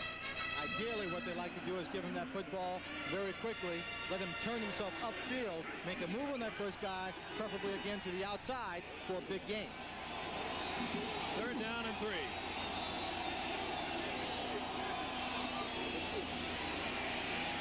Pete fires, and it's incomplete as Offhalder takes it out of bounds. Officials right on top of the play. Very close to that sideline. We'll take a look at it. There he's got the ball. Let's watch his feet to see if he comes down inbounds. And he does not. Very often you feel yourself falling like that, you want to drop that foot to get your balance back. But what you have to train yourself to do in that situation, Frank, is sacrifice and give up your body, pay a little bit of a price. If he had left his legs out there, he would have fallen down inbounds. Sometimes none of those things work. Chris Spurl, the punt for USC, just does get it off. And Gaines is back for Auburn. Fair catch called for, and Auburn will get the ball back at the 22-yard line. And we'll be back in just a moment. Frank Gifford along with Lynn Swan, Mike Adamley on the sideline. USC playing a very inspired game, the final game of the regular season coaching career of Ted Tollner, who was fired December the 8th after a 7-4 season. Auburn has just completed an 80-yard drive to tie this game at 7 with 6:32 remaining here in the second quarter. Vincent Harris, number 21, is the up back there. He has a jersey that says Weaver, but it is indeed Harris. Pass out to Gaines, and Gaines is forward to about the 27-yard line. Let's go to Mike Adamley. Frank, just to prove that college football fans will go to no ends to support their team, the latest in headwear apparel down in Auburn University. You've heard of the Tigers, which is their nickname. The mascot, the battle cry rather, is War Eagles. Not bad, huh? Not bad. Clap those things again. Hey, Nanny! War Eagle! Hey! And there are a lot of them here on 2nd down and 4. Auburn. Jesse, a flag is down as Jesse has yardage for the first down, but a flag is down at the line of scrimmage. Dan Owens, number 90, really came in there from his nose guard position very strong, but just missed a tackle in the backfield. SC indicated offside, so Auburn's first down will stand out at the 39-yard line. Coet coming up on the right cornerback position and moving offsides. Once again, Jeff Berger, one of the complete options. Offside on the defense. Decline. Decline because of a fine run by Jesse out to the 39-yard line. USC is really going to have to get themselves dug into these trenches in the front line and their linebacking position to stop this running attack by Auburn if they want to have a chance in this ball game. Because Auburn, in that last drive, just took it down the length of the field without a problem. If they continue to do this, they're going to go in very down at the end of this first half. Making it look very easy. Ripping for 4, 6, 8. Harris. And this time held to a gain of about 2 yards. Keith Davis, number 60, made that contact in the backfield, Frank. What they really need is when a guy makes that kind of contact to make the tackle. Instead of allowing the backs to run through them, slipping to the outside to get back to the line of scrimmage or picking up 2 and 3 yards. I remind you, coming up at halftime, we are going to be going to New York where Jim Lampley will take an in-depth look at NCAA's first year of comprehensive drug testing. Halftime show from here, halftime highlights, of course. And second down and 8. Jesse over the right side, and yeah, USC is saying we have the football. He just seemed like he left it there, Frank, like a piece of luggage he didn't want to carry downfield. It was just too heavy for him. He set it down. It looked like he just set it down on the football field. And SC gets another turnover. This is very unusual. Coet makes the recovery. But watch here. He goes through. He gets down low. It looks like he just sets it down in the field, and the ball dies right there. It doesn't bounce around at all. Greg Coet comes up with a recovery for USC, and they have great field position. They are at Auburn's 41-yard line. The 10th with the Wide World Classics, the Harlem Globetrotters, live from Kansas City, except on the West Coast.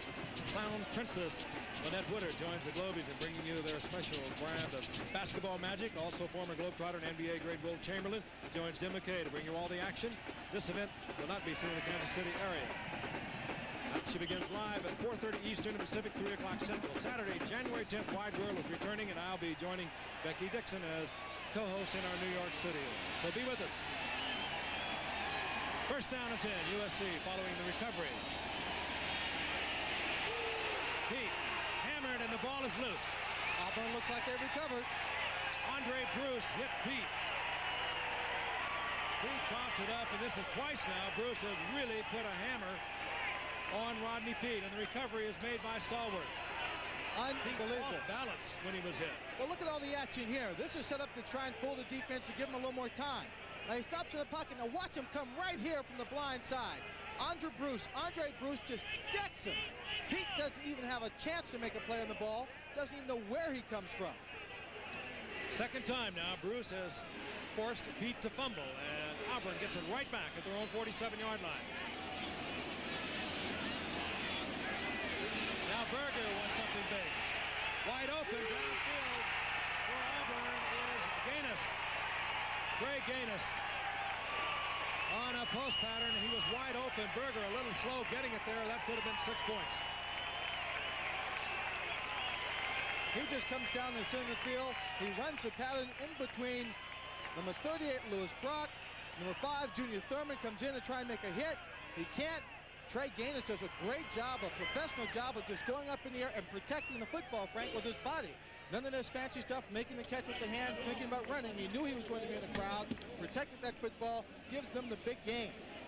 An old adage, but it's ever so true. When you can run the football, you can throw the football. Auburn has established the fact that they can dominate on the ground. They have moved the ball well with Fullwood, with Vincent Harris. USC thinking run, give up a big play in the air. Frank, it almost seems like they wasted the whole first period dinking around with the football, Berger throwing to the outside, trying a few things that were not successful. Then they said, okay, let's forget about that stuff, put it on the shelf, and establish a fundamental part of football right now for running it. Just in keeping with the holiday spirit. First and 10 Auburn inside USC's 20-yard line. Here's the reverse. Scott Bolton has the football. Block is in front. Bolton to the 10-yard line.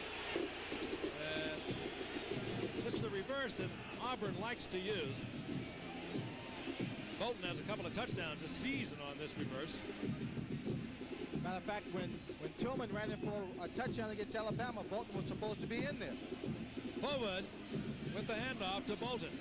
A good defensive effort over here on the part of the Trojans. Marcus Cotton. Number 3, played it off, strung it out, and that was the only thing that kept Bolton out of the end zone. 9-yard pickup. It's second down and 1. The ball inside USC's 10.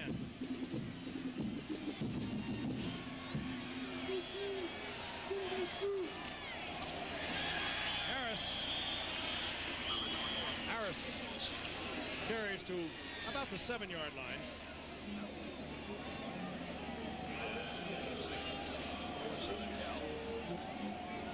Good stop there by Keith Davis. One of 4 USC players from Santa Monica High School in California. You can recall a former teammate of mine played his high school football there, Lee Groskopf. Later went on to Utah, the Cupper. Of course, involved so many years in ABC's collegiate telecasting of football. First down, goal to go. Forward. Hit by Keith Davis.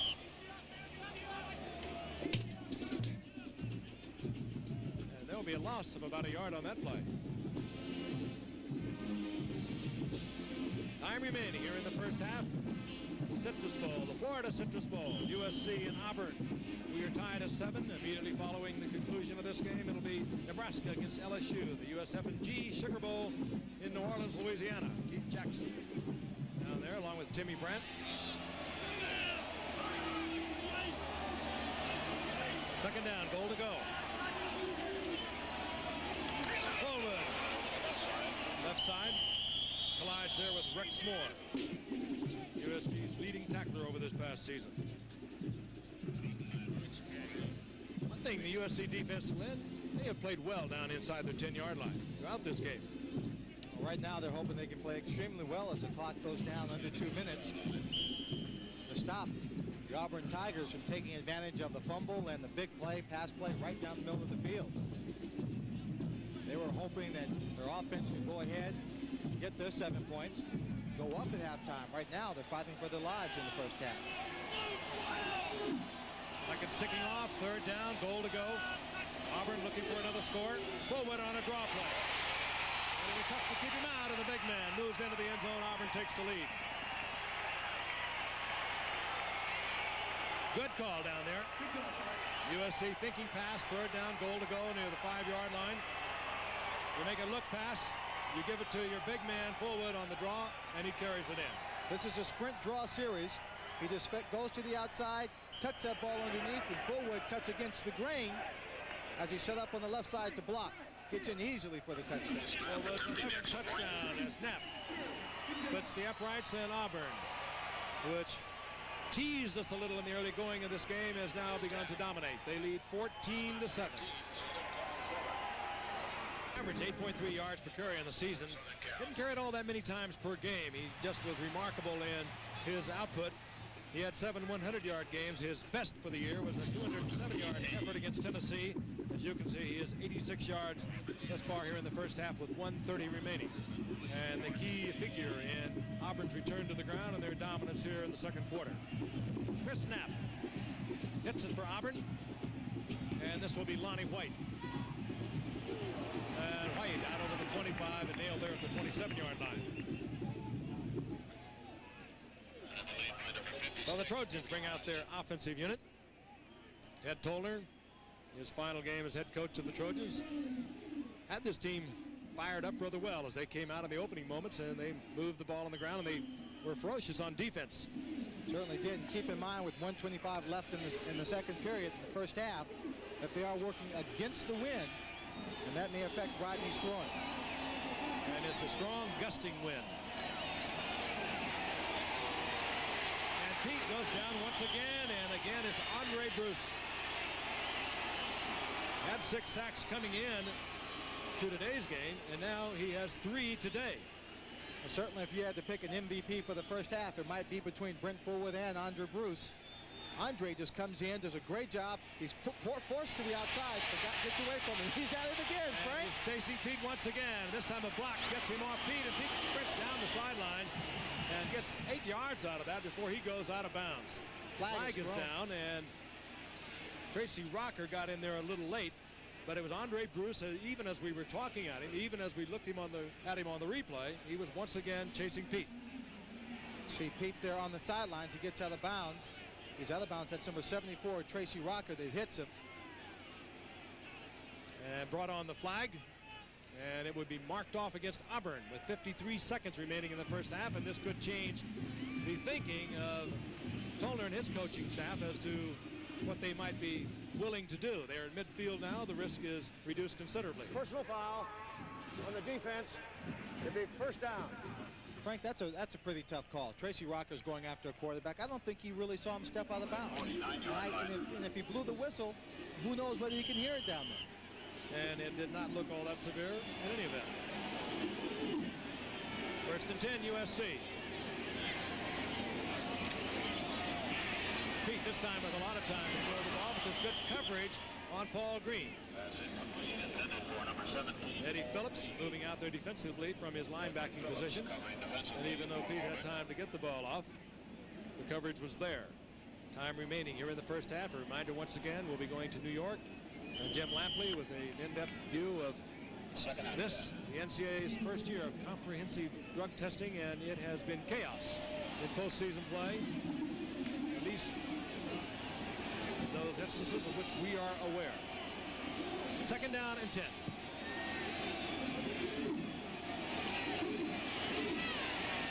Over the middle and in and out of the hands of Ryan Knight, who perhaps was thinking run before catch. I think he was. He went up in the air, jumped up for that one, had it right in his hands, and he just batted it down instead of holding on to it. Field goal kicker, of course, for USC, Don Schaefer. They would be kicking into a strong wind. They would need considerably more yardage than they have, but he did have a field goal of 60 yards against Notre Dame for USC in a Pac-10 record. 3rd down and 10.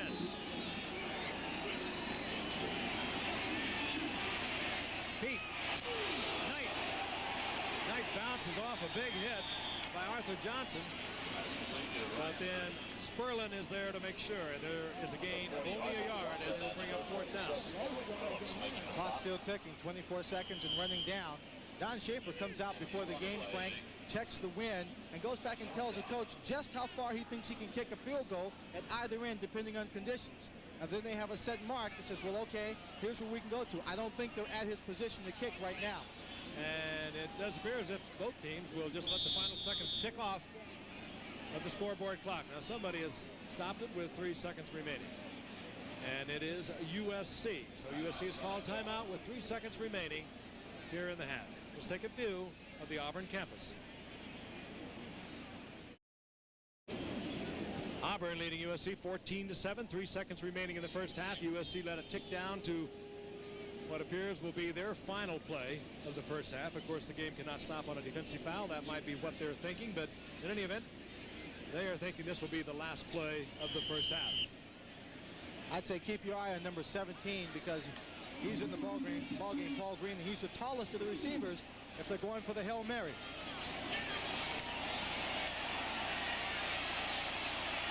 Pete puts it up high. 3 defenders are there as Lonnie White was down there at the goal line. The time has expired here at halftime. Auburn over USC 14-7.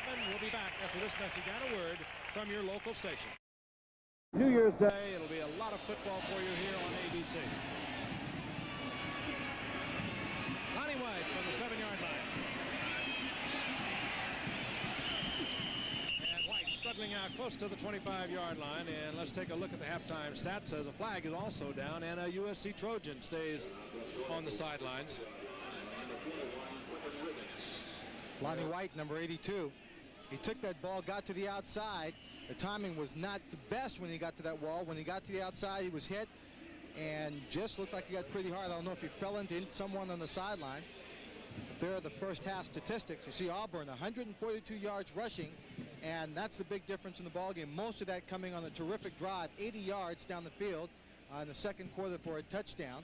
A limited number of yards passing only when they had to. USC having the ball, not really taking advantage of its opportunities in the first half, Frank. Brent Fullwood, the All-American fullback, or rather tailback for Auburn, 86 of those yards on the ground rushing, and they didn't really utilize him until into the second quarter, and then he was awesome.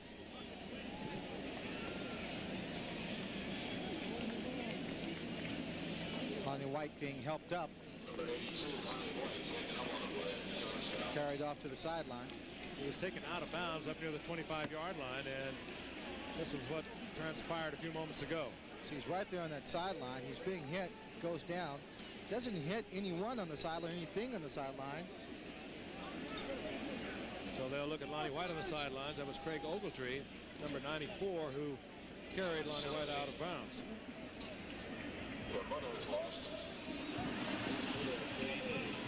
The USC Trojans 7-4 with Ted Tollner, their head coach, coaching his final game for USC.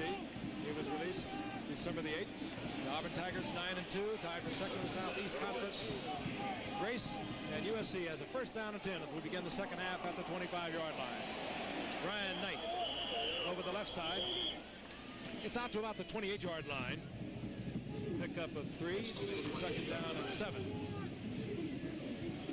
Offensive leaders for USC, of course, Rodney Peete, very versatile athlete, line runner, but he was pressed all over the field in the first half, sacked 3 times. And Eric Offholder came down with 2 spectacular receptions. Second down and 7. Draw play to Knight and hit almost the moment he received the ball. Frank, what those stats indicate really is that SC has not established any part of their offensive football game. They haven't established the pass well enough to take advantage of it and use the run. They haven't established the run. The offensive line has really not been able to handle the defensive unit. There you see the defensive leaders for Auburn. Andre Bruce, 4 tackles, 3 quarterback sacks. And Thurman from SC with 10 tackles. He's been very busy on the other side. There was a loss of 3 by Knight. It's third down and 10. Peete is back. Flag is down as Peete is out over the 30-yard line, or the 32-yard line, hit there by Kurt Crane, who was defensively all over the field for Auburn in the first half. You think so much of the Auburn offense when you think, of course, of Brent Fullwood, but they were awfully good defensively this past year, leading the Southeastern Conference in defensive points at 10.5 per game.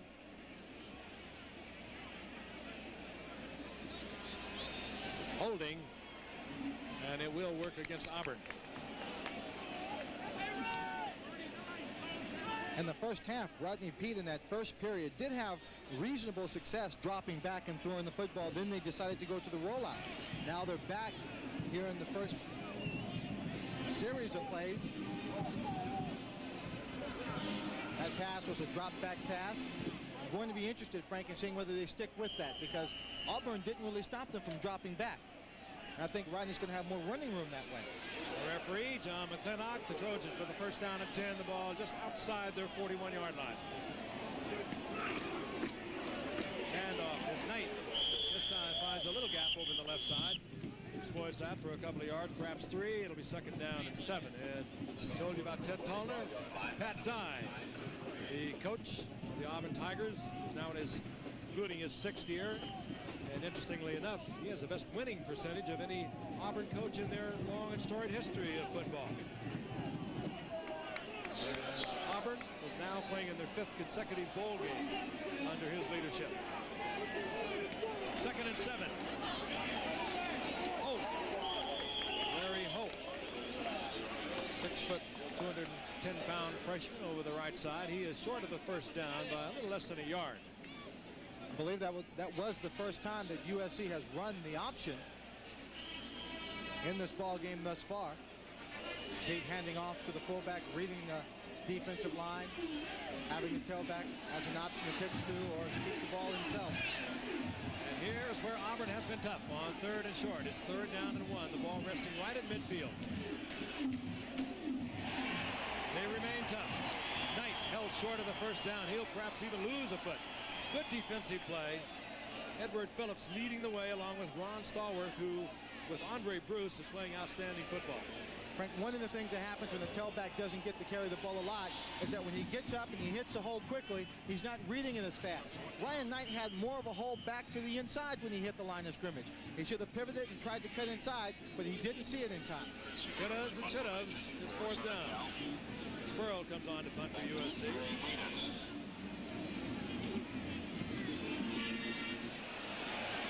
Towering kick that will carry into the end zone, and Auburn will get the football back. They'll have it at the 20-yard line.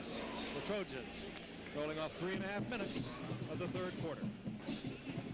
At home, nestled in front of a fireplace, you might be wondering, where's that famous Florida warmth? Well, quite frankly, there isn't any. In fact, the fans have had to change their game plans. No suntans today, just blankets, gloves, heavy parkas. The goose pimples are the size of tangerines. The tangerines the size of goose pimples, it's so cold. In fact, Florida's famous orange juice is frozen. So much for our daily quota of vitamin C, but at least the sun is coming out, right, folks? Right. Good time at the Florida Citrus Bowl. Well, you'd be interested to know Mike is fresh up here. Auburn on first down and 10, and they give it to the big man. And Fullwood turns the corner, gets up over the 25-yard line, out to the 27-yard line, a gain of about 7. It'll be second down and 3. And when you look at Fullwood, you think of all the great Auburn backs that we've known over the years. You think of Joe Cribbs, James Brooks, William Andrews, and they all overlapped at one time. And then you think of Lionel James, and of course Bo Jackson a year ago, going back into the 60s, Tucker Frederickson. They've had some great ones. And one of them, Ted Tollner, is watching right now. Brent Fullwood. And it's Fullwood again. Out to the 33-yard line. Auburn first down. And they are taking control of this game on the ground. Well, they took control in the second period. They have not relinquished that control. Fullwood getting up rather slowly. But Jim Brown and O.J. Simpson tell us a long time ago that when the running back gets up slow, it doesn't mean anything. He's just setting you up. First down and 10, 33-yard line, offensive leaders for Auburn. The main man, of course, Fullwood. And taking a shot was Vincent Harris. He was hammered by Rex Moore, a linebacker, read the play, stepped inside, and really put it to Harris. Rex Moore, a couple of yards. The inside backer is getting more than his share of work in this ball game. Coming up, trying to fill the holes. Making many tackles this afternoon. In the past, particularly with Bo Jackson, Pat Dye would say, let's keep it on the ground. But Jeff Berger, who has thrown well this past season, has given a new dimension to the Auburn game, and they'll go up on top. And effectively, Vincent Harris up close to an Auburn first down in the arms of Tim McDonald. Let's keep it moving, offense. Good job. They're caught up in the blitz that time, Frank. You see right there, number 50 coming inside. Just putting some pressure. 60, Keith Davis, trying to put pressure on. Vince Harris comes out of the backfield. Just a little dump-off pass, but the secondary was back deep, so he was able to get some yardage before Tim McDonald brought him down. They will bring out the sticks for a measurement, but Jeff Berger over the season had more attempts, completions, and yardage and touchdowns than any other Tiger quarterback since the Heisman Award winner did it back in 1971, Pat Sullivan. And they brought that same Heisman Award winner. As you see, they do pick up the first down. Pat Sullivan in this year as an offensive assistant, in charge of the quarterbacks, and he's done a very good job of Berger. But with the coming of age of Brent Fullwood, that's taken a lot of pressure off Berger and Jeff Berger, and the responsibility he has. And there's Pat Sullivan right there.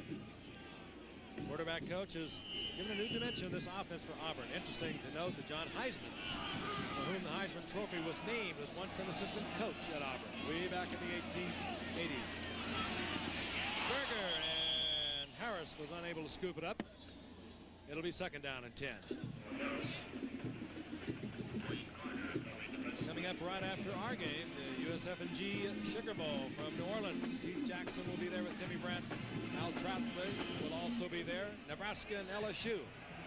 So stick around for a lot of college football coming your way on this New Year's Day. And from all of us, Happy New Year's to all of you. And if you're out there driving around, please drive careful. Second down and 10, Auburn from their 43-yard line. A little bobble as Berger pulled away from the center, gets the ball to Jesse. Jesse over the right side for a couple, and a flag is down.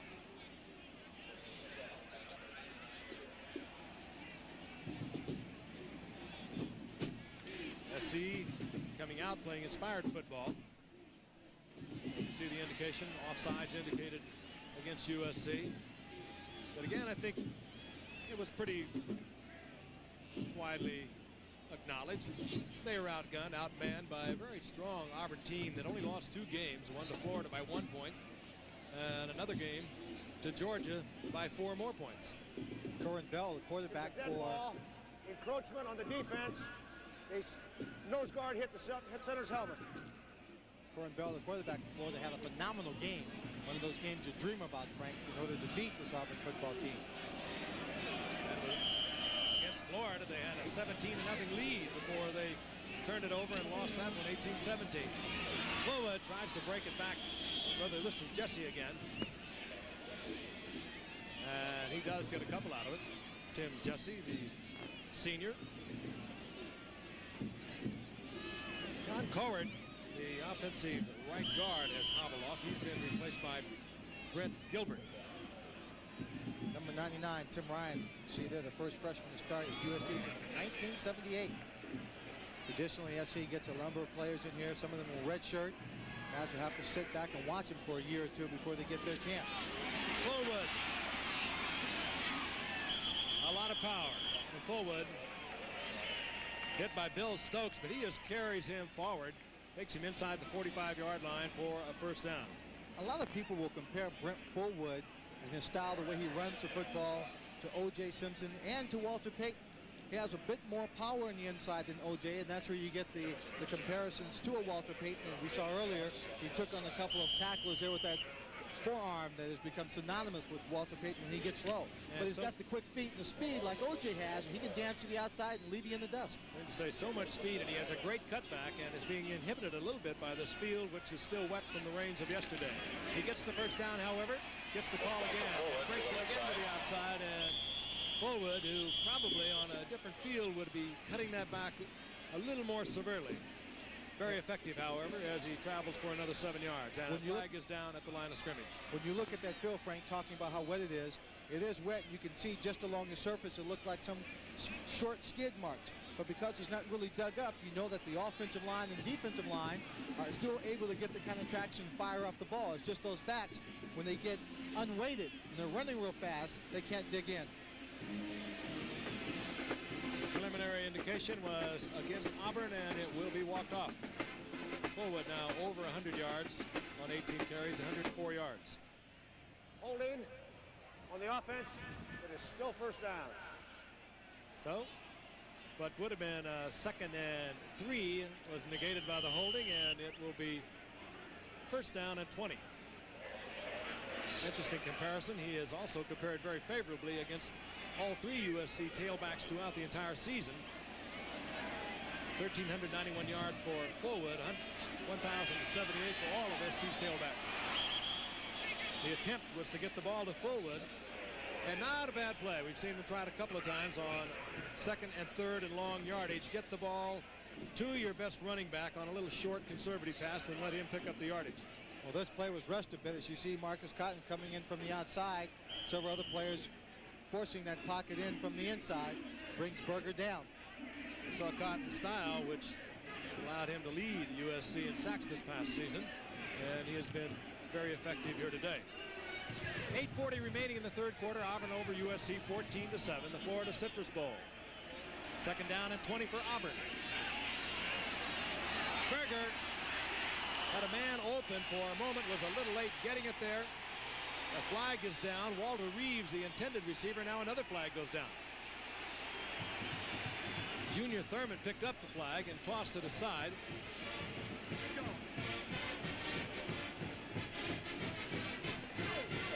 Referee John Matana calls his people together. And it'll work against USC. 2 officials had a good view of the play. Only one made the call. Number 5 is Junior Thurman. He'll be covering on the play. Walter Reeves is the receiver. You see he gets his right hand up in front, and what the official in the back is calling, I think, is that left hand. That left hand looked like it was on his back. He may have pushed him or may have pulled him. And Junior Thurman was denying that, rather vociferously, as he picked up the flag of the official and threw it away. But in an event, it will be first down Auburn. They'll have the ball at USC's 39-yard line. Defensive backs like to keep that hand on their jerseys just in case they miss the ball to make sure to get a tackle. SC showing blitz, and they bring it. And down goes Berger. It was Ron Brown coming from the outside, but Tim McDonald, the All-American safety, was in on the blitz along with Dwayne Garner. They were picked up, but you can't pick them all up, and Ron Brown was there all over Berger. That's That's why it's so important when you have a blitz, when that's this kind of concept, if they do pick it up, somebody else on the outside or on the inside will come free to put pressure on the passer. The way to beat it, of course, is to have somebody underneath when you can sort of where you can release the ball very quickly. And Auburn in that particular pattern had no one for Berger to go with. Second down and 19. Jesse, left side, he'll get about 4 inside the 45-yard line. It'll be third down and long yardage. Third down and 16. Tolner will tell you about this football team. Linebackers are excellent. The secondary is also very good. Up front, they're a little young, and that is what Auburn has been exploiting since early in the second quarter.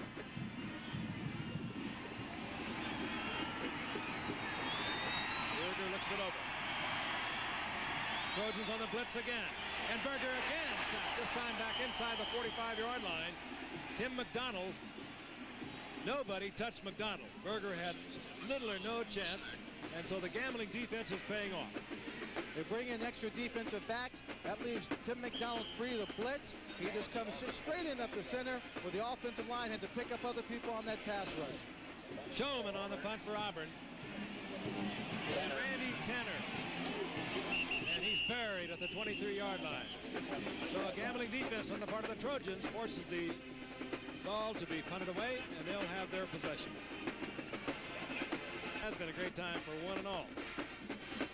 And thus far, a pretty great time for Auburn. They lead USC 14-7. 9-2.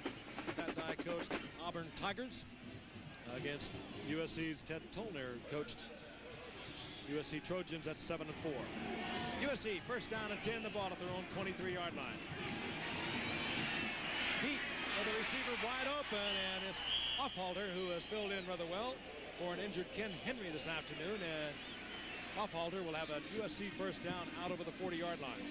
Eric Offhalter has been doing a good job. 3 catches today, but I still believe the Trojan offense does miss the services of their #1 receiver, Ken Henry, who led the league. Led the Trojans in pass receptions this year. He's a big target, consistently making the tough catches for him. Not here this afternoon because, not in the game because of a pulled hamstring. 20-yard pickup, first down and 10. Pete doing what he does the best. And looking downfield, he finds Offhalter once more. And Offhalter again with an acrobatic catch gets another USC first down inside the 45-yard line. And this is what Pete can do so well. Now you see him drifting out here. His receivers are working against his zone. He looks, his receiver's shifting, looking for a seam. He can't find one. Then he goes to the outside where Eric is standing on the sideline. He's able to put touch on the football to throw it over the head of number 40 before number 4, Alvin Briggs, comes up to make the stop. But the contained man has got to think when Pete rolls out, he may run the football. He comes up, Pete released it, first down USC, 44-yard line of Auburn. Screen out to the left side, was that a lateral? And they're saying it was indeed a lateral. Randy Tanner was going deep. Or rather, Offhalter was going deep, and it was Tanner who tried to get it to him. And he had him wide open. Tanner has thrown a couple of TD passes this season. Yeah, but right here, when he gets a ball right here, not being a quarterback, he doesn't have to throw a perfect pass. This man is beat so bad, all he has to do is get the ball out there in the area. Because he's got such a cushion on Kevin Porter, number 3, the receiver would have time to adjust to the pass. Second down and 10.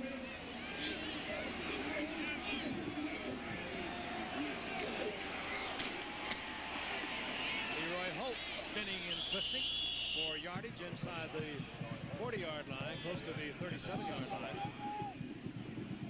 Frank, when I played at USC, John McKay was the head coach. And he had a play put in the ball game, not that kind of play, but where I optioned the football, had the chance to either run it or throw it.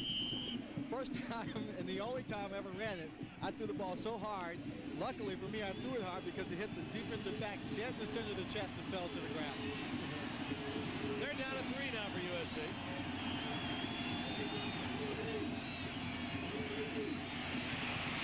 Pete has a man open, and it's Paul Green. He bobbled the football, but he comes down with the ball at the 30-yard line. First down, USC.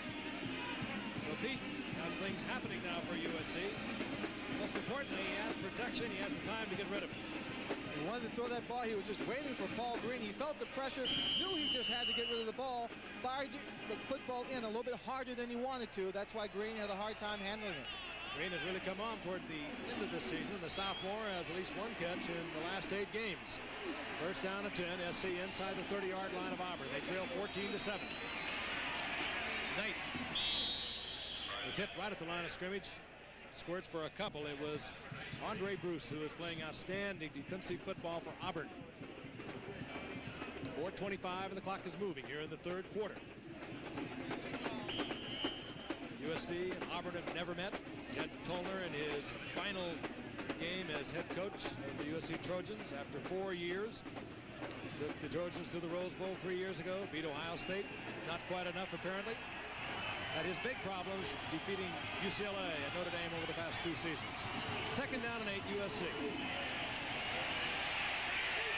This time Pete will not get away from Andre Bruce.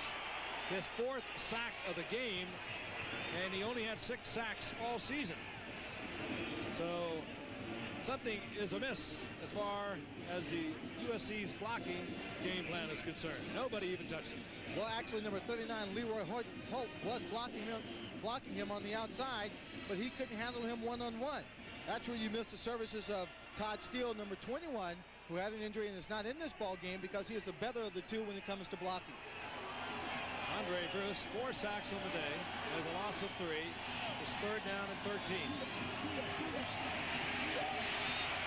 Pete fires it deep. He had a man wide open. Offhalder was the intended receiver, and it's intercepted. Bounced off of Offhalder and came down into the arms of Russ Carricker. You see the play right here. He throws it. The ball's going to hit Eric right in the chest, right here. He's got it. It bounces out, and there the linebacker is just waiting. Andre Bruce makes a hit, and Russ is right underneath the ball to make the play. Again, it was Bruce on another big play. And Carricker with the interception. Auburn gets the football back at their own 20-yard line. Brock, senior and junior. Well, Rodney Peete, quarterback of USC, also has a fairly famous father. Willie Peete, the offensive backfield coach for the Kansas City Chiefs. Willie, first of all, congratulations on your season. And second, it must be quite nice to be able to watch Rodney. I know you don't get too many chances to do that. No, I don't. And thank you very much. This is the second game that I've been able to see Rodney play since he's been at SC. Last year, we made it out to the Aloha Bowl over in Hawaii. Hopefully, we were thinking that we would be in a playoff game, and it just didn't work out that way for us. Actually, that last interception really not his fault, but indicative of what has happened to USC all this season. That's true. You know, the games that I've been able to watch on tape, you know, it's what happened to him all year. Okay, Willie, thanks a lot for joining us. Happy New Year. Well, thank you, and Happy New Year to you. Okay, Frank, Lynn? That was Fullwood, and he carries for another, appears to be an Auburn first down. Well, maybe just short of it as they mark it just out over the 30-yard line. It'll be second down and about a foot. And, of course, that play was indicative of what Brent Fullwood has been doing for Auburn all year long. He is powerful, and there's no question that he will be a number 1 draft pick. 113 yards thus far for Fullwood. This time he's hit before he gets back to the line of scrimmage. It was Dan Owens, the freshman nose tackle, who has had his hands full with an All-American center playing across from him, Ben Tamburello. That time he was there. Pat Dye, who for about a decade learned this game under Bear Bryant, then went off to East Carolina, then went up for 1 year to Wyoming and left Wyoming without a contract to either coach or be the athletic director as he is for Auburn. But he left, came back in 1981 and has been spectacularly successful. Third down and 1 now for Auburn. Fullwood. This time he gets it out to the 33-yard line. Fullwood, I think, has probably a bit more incentive than most of the other seniors out here, knowing that this is his last year. He has a chance and should go very high in the draft. being married and having a child, he's probably saying to himself, I've got to continue to play well, keep my strong position as a talented running back while the NFL is watching, so that I've got a little bit more of a secure future and a better spot in that draft coming up. First down and 10, Auburn.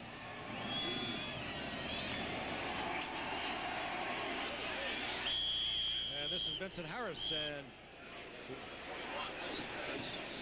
when you consider Pat Dye, who has had very good success over the past few years against Ray Perkins at Alabama, we'd like to congratulate Ray. I think that's the proper way to put it. Going to Tampa Bay, long-term contract, 5 years down there. Hugh Culverhouse announcing that yesterday, and at halftime of the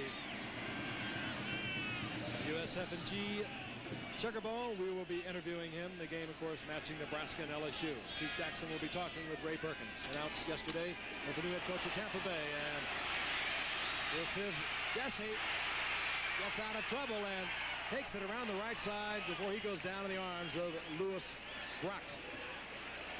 Number 31, Bill Stokes, came in and hit him, had a chance to bring Jim Jesse down in the backfield.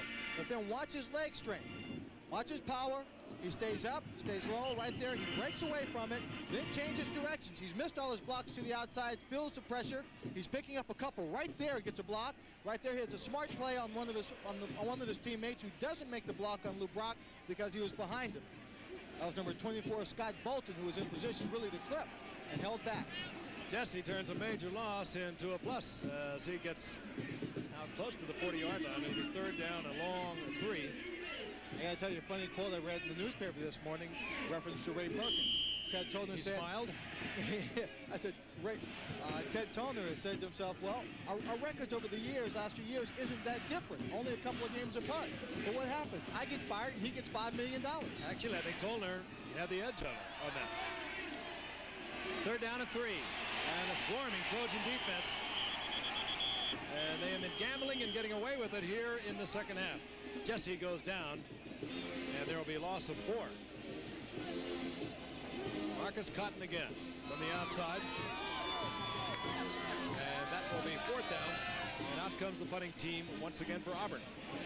USC had to gamble, Frank. They have to make something happen. Time's ticking out. Only 20 seconds here in the third period. But it has been dramatically effective. They seem to be gambling at just the right times when Auburn has a pass play call with 3 or 4 receivers involved, and they have brought safety men and linebackers when Auburn was unable to pick them up.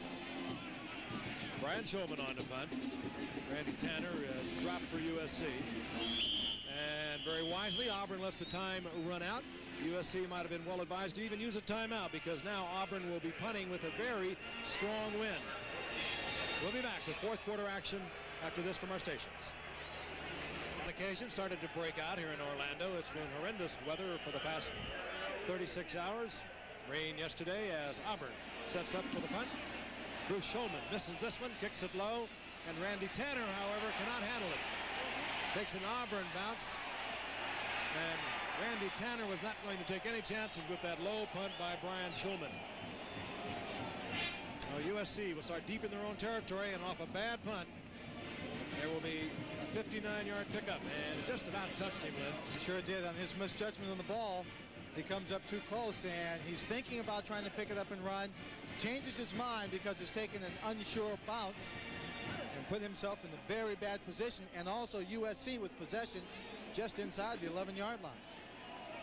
And here at the beginning of the fourth quarter, it is Auburn over USC 14-7. USC got on the scoreboard first, an interception by Marcus Cotton of the Jeff Berger pass, and a 24-yard return for the touchdown. Aaron Emanuel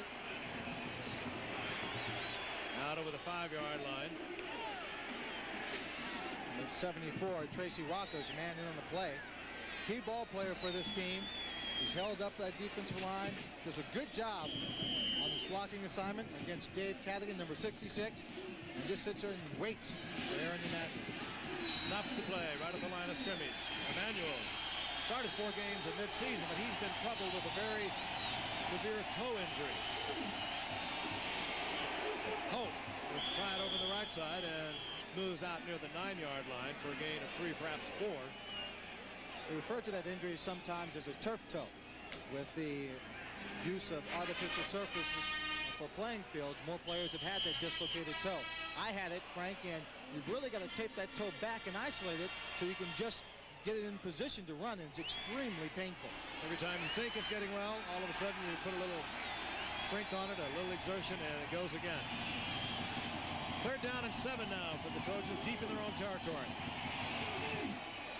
Pete with a strong arm gets it out, and it's complete to Offhalder, who is playing an extraordinary game in relief of Ken Henry today, who is out with a hamstring injury.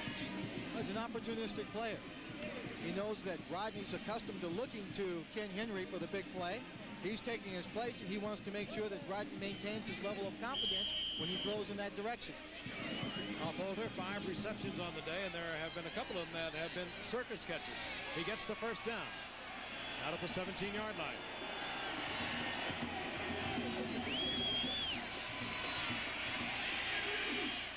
Pete trying to take it deep, and it's Chip Powell intercepting once again, his 2nd of the day, and the youngster was a walk-on 4 years ago.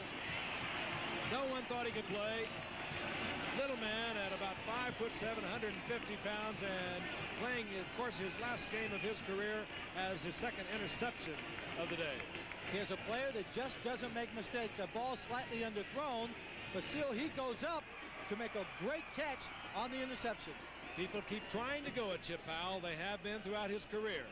And once again, he is very effective. Playing field, and we are in the 4th quarter, 13:20 remaining. 1st down and 10. Auburn inside the 45-yard line of USC.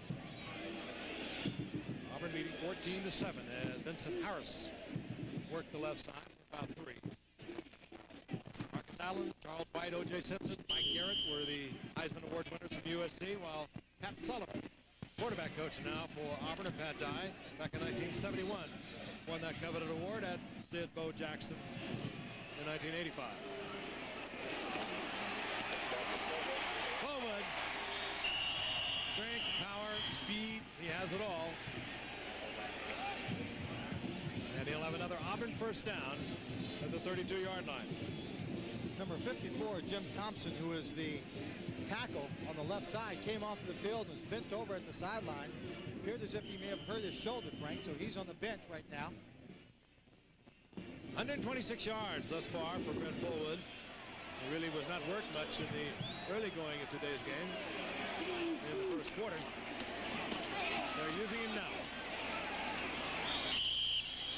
Fullwood got to the 30-yard line and gets 2 out of it. It'll be 2nd down and 8. Auburn, of course, has had great running backs over the years. They've had, as a matter of fact, too many of them, because at one time William Andrews, James Brooks, Joe Cribbs overlapped. And of course, we are all aware of what Lionel James has done with the San Diego Chargers, setting an overall yardage record there a year ago. Bo Jackson opted for baseball. Pat Dye says he thinks it's a good choice. He just thinks the wear and tear and the attrition on running backs in the NFL is just too much. 2nd down and 8.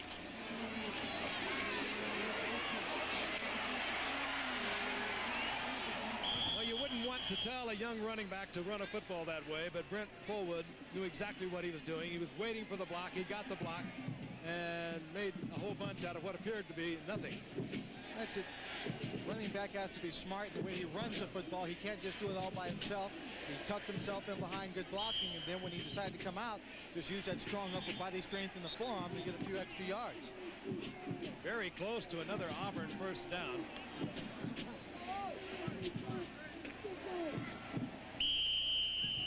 Setbacks now for Auburn, as they will be in 3rd and very short. Number 25, Jesse, and Reggie Ware is in there, number 36, and Fullwood stays on.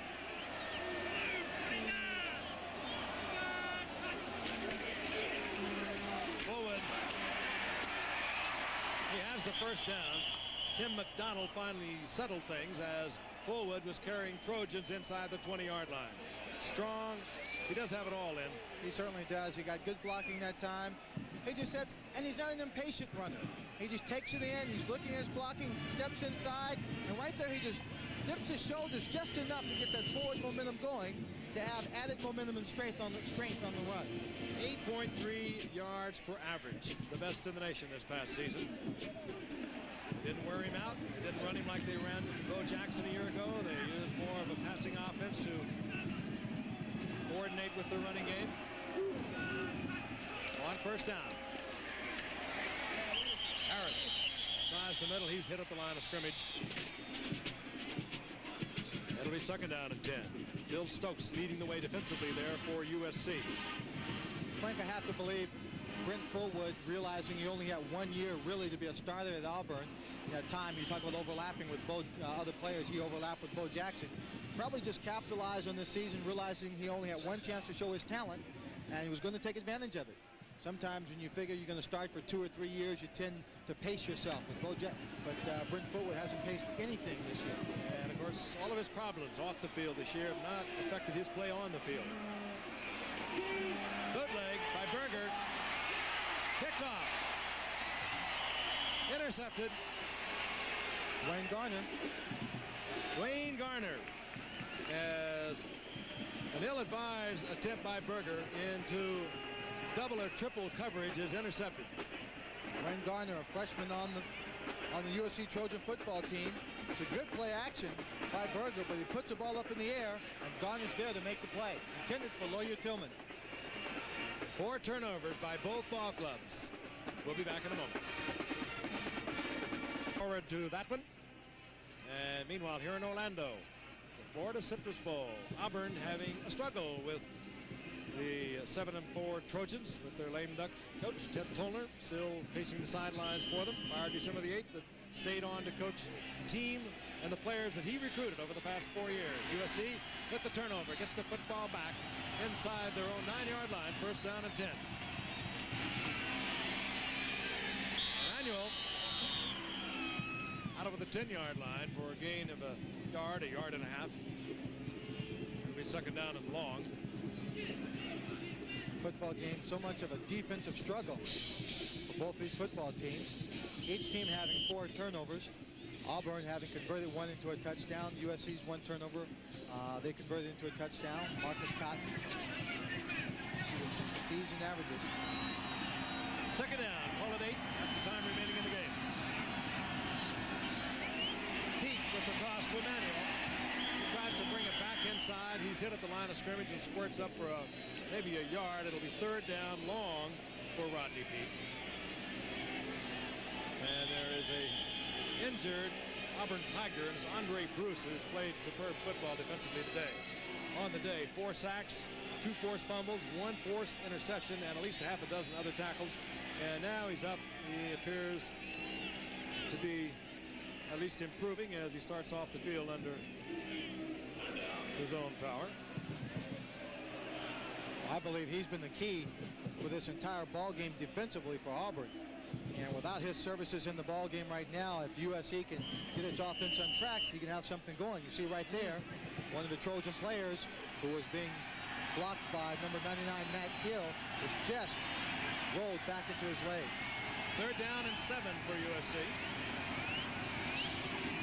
Pete is back on a bootleg. He's in trouble. And attempting to throw it away, draws the flag. Tracy Rocker was pursuing Pete. Pete did what he thought he'd do, and that, of course, was a safety. Threw the ball away. That was the only thing he could do. It was a great play by Tracy Rocker. Pete had nowhere to take that ball. Raced into the end zone, tried to throw it downfield. Illegal grounding from the end zone. That's the safety.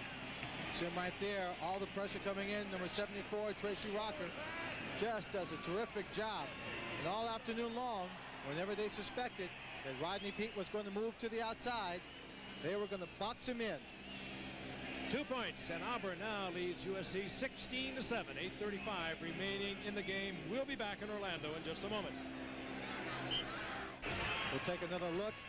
The replay, Rodney Pete sprinting out, rollout pass. Now he has been having problems, or SC's offense has been having problems all day on the rollouts. I don't really understand, Frank, why they decided to roll out when Auburn's been getting great pressure on there. As you see, Tracy Rocker, 74, getting the safety when they're backed up in their own end zone. And particularly so because just a few moments ago earlier in a third down and long situation from exactly the same position on a drop back pass, Pete was successful for a first down to Offhalter. Following the 2-point safety for Auburn, USC will put it in play.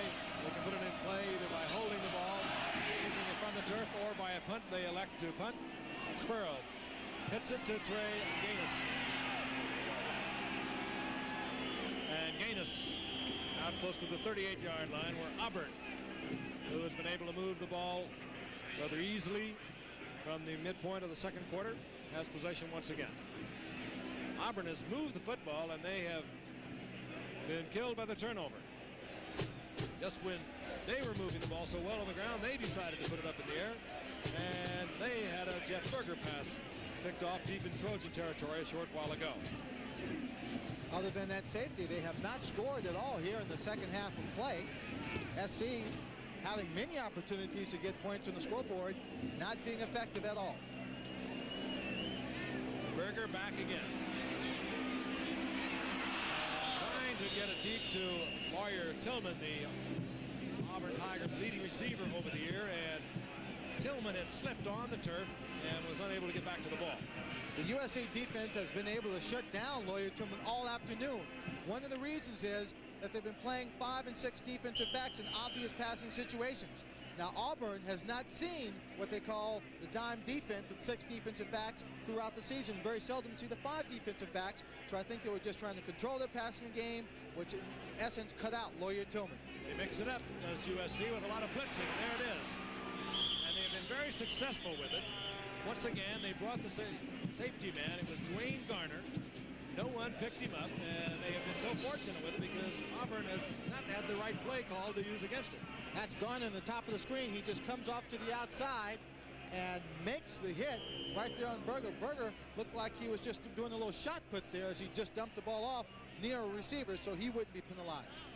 What is effective against that kind of blitzing defense is the running game. When you pop it usually rather big, because there are few people in that secondary to maintain any kind of defense back there. On 3rd down and 10. Fullwood. That's Brent Fullwood. That time I think USC anticipated Auburn running to the wide side of the field. They once again brought a safety on the blitz into the backfield. But here you see Brent Fullwood taking the ball on the sprint draw. This is the same play that he scored a touchdown on in the first half, and he's hit right there by the All-American safety, Tim McDonald. And what a collision it was. Fullwood now at 150 yards and 26 attempts, less than a yard for the first down, and the Auburn offensive team stays on. USC's defense is average giving up 176 yards rushing per game. Reggie Ware straight ahead. He'll have the first down at the 49-yard line. Auburn keeping it alive.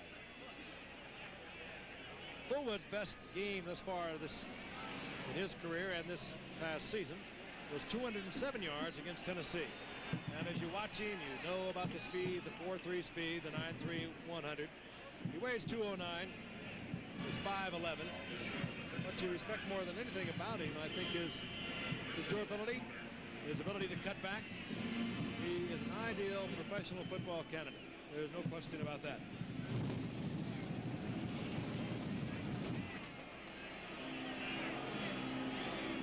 On first down.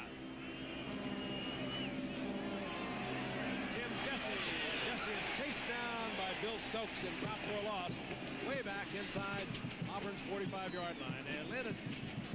It's almost as though Auburn gets it in the right gear. They have things going just absolutely perfectly, and all of a sudden they do something different, get away from what has been successful, and they pay for it on each occasion. Well, I think they've felt that they've worn out the center of the line. Now we're going to bring in the fresh back and go to the outside. But take a look here as number 31, Bill Stokes, comes in to make this tackle. Watch where his hands go, right there on the shoulders and the face mask at the same time. Officials don't see it as he takes his hands off very quickly. Obviously, he was not trying to do that on purpose or to hurt him. Second down. Second down and 15. Berger, this time he reads the blitz, gets the ball to Walter Reeves. Now this is what you can do and do effectively against a blitzing defense if everyone is in sync. And that time, Berger and Reeves were. Tim McDonald, the safety man, was on the blitz. I've got all the smaller people, the defensive backs in the ball game, trying to put pressure on Auburn, trying to blitz them, force mistakes. That time, Jeff Berger, cool, poised. He had seen that blitz before, found his tight end underneath. He's a big tight end, 6'4", 242 pounds. 6:30 and the clock is ticking away. 6:30 remaining in the fourth quarter. Auburn leading USC 16-7. Third down and 2. Play action. Ball well hidden by Berger. Oh, that could have been an easy 6 points. Jesse was wide open. Would have had a full sprint to the end zone. In and out of his hands. And the sun comes out and is greeted by a loud roar of applause. The fake was good, but number 38, Lewis Brock, and number 6, Tim McDonald, were right there on the money, just to cause enough of a distraction to Tim Jesse where he couldn't make that catch. On fourth down, Shulman comes out. Punt for Auburn. Powering kick. Cannot be covered. Into the end zone. 42-yard kick by Shulman, but it will result in a touchback. And USC gets the football back at their only the 20-yard line. 6:04 remaining in the game. All day long continues to blow. Auburn leading USC 16-7 with 6:04 remaining in the game. USC with the first down and 10. The ball at their own 20-yard line. Pete strong arms it on the out pattern to Randy Tanner, incomplete. I think it's fairly obvious at this point that USC has to put the ball in the air. They're going to need the big play. Rodney Peete has tried to put the ball in the air. I'd have to say so far in the afternoon he has not been successful. The 3 interceptions just when you think something is going well. There's a turnover. Second down and 10.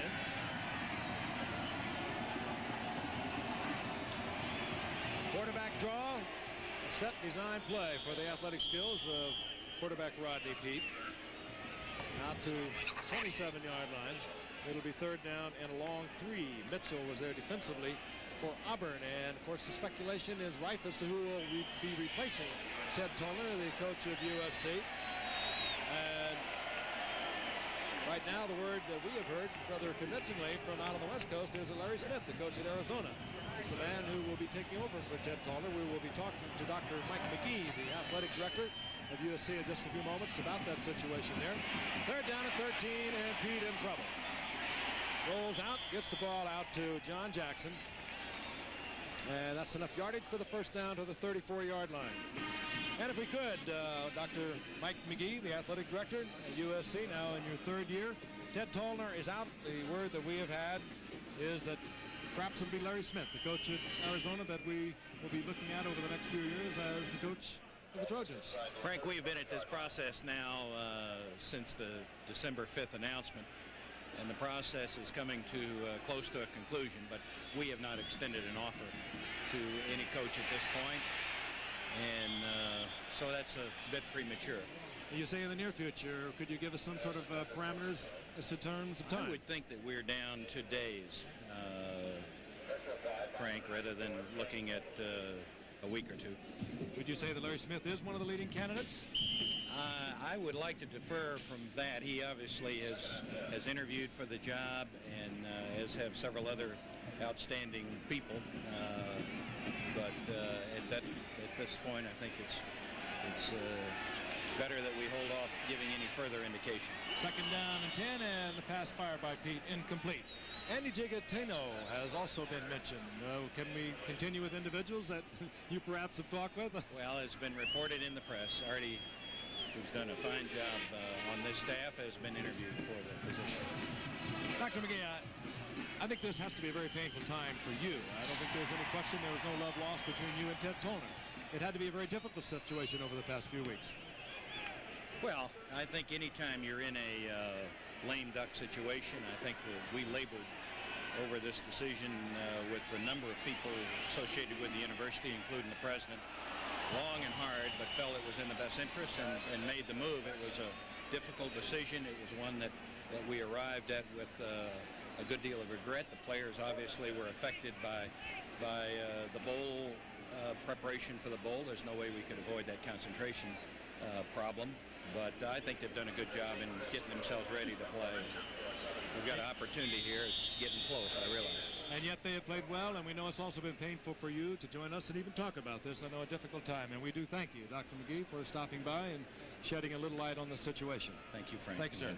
And we'll be back in Orlando in just a moment. Football game here in Orlando, 4:42 remaining. Auburn leading 16-7. USC came out inspired, if you will, as though they appeared to be playing a game that they played over their head for their departing coach, Ted Tollman. However, Auburn, a much stronger football team, I don't think there's any question of that, has pulled it back together, and they lead 16-7 with less than 5 minutes remaining. USC punting away. Chris Spurl to Trey Gaines, calls for and executes the fair catch at the 32-yard line, and there is a flag down. Cover man number 3, Spears, I believe Jess was too close, didn't give him enough room to make that fair catch.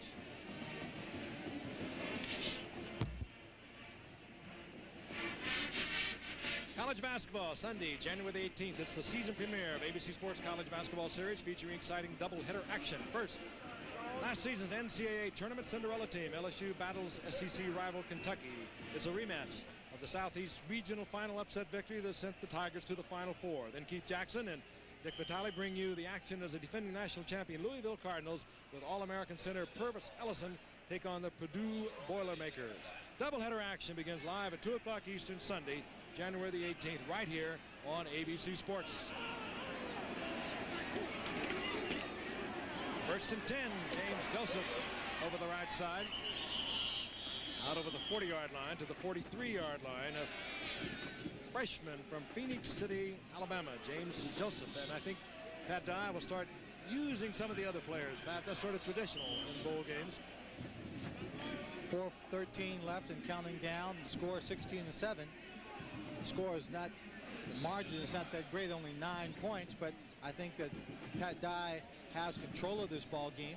The USC Trojans have not been able to mount any kind of comeback offensive attack and have either turned the ball over or had to punt it away. The one touchdown coming on a Marcus Cotton interception.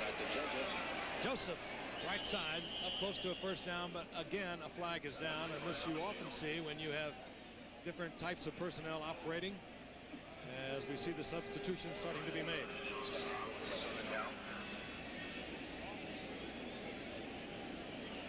Options being discussed now with referee John McClintock. And it does appear as if it's going to work against Auburn. Auburn looking for its 500th victory with a win over USC today. And this man, Pat Dye, as we see the holding indicated against Auburn, this man has been the most successful coach, at least in winning percentage, they have ever had. They have been playing football since way back in the 1800s. Today would mark on the offense. It is still second down. Today would mark the 500th win for Auburn. Auburn over the last 4 years, the Southeast Conference's winningest team with 36 victories. And in 6 years at Auburn, Pat Dye is 51-20. He has won 9 games or more 4 times in those 6 years, and this is the 5th consecutive year Auburn has been able to go to a bowl. Second down and 15, and James Joseph back to the line of scrimmage, and that's it. Chevrolet Scholarship players of the game are Andre Bruce, who played a great game defensively, and Marcus Cotton. Andre Bruce from Auburn, Cotton, of course, from the USC Trojans. Each school will receive a $1,000 donation to the General Scholarship Fund in each of the players' names. We congratulate our players of the game, Andre Bruce and Marcus Cotton. Marcus Cotton, of course, accounting for the only Trojan score, a 24-yard interception off Jeff Berger in the first quarter. Berger with the toss to Harris. And Harris tries to turn the corner, but nailed at the 35-yard line to bring up 4th down. And there is Bruce, who played a superb game before going out a little earlier with what appeared to be a sprained ankle. But he was everywhere. 4 sacks for Bruce, a lot of hurries, and all over the field all afternoon. Certainly the entire ball game has been a defensive battle between both these teams. with Andre Bruce providing the big plays and key plays and stopping the Trojans from ever mounting a real offensive attack and keeping them on their heels. Brian Shulman to punt for Auburn. Randy Tanner deep for USC. Blocked.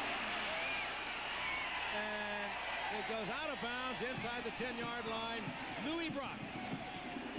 Louis Brock was there to block the punt of Brian Shulman. And so USC will have a great opportunity. They've been coming in, not really attempting to block any kind of punt before, and seemingly were close. This time, they pulled out all stops and sent everybody in. Lou Brock coming up with the block punt right there. And the Trojans, who have been able to threaten offensively, now have a wonderful opportunity. They'll have a first down, goal to go. They trail 16-7. There he is, the son of the famed Lou Brock, who we talked to earlier in the game, is having an opportunity to watch his son, and he has just seen his son make a very big play for USC. Pete on a rollout. Has to throw it away as Pete was pressured.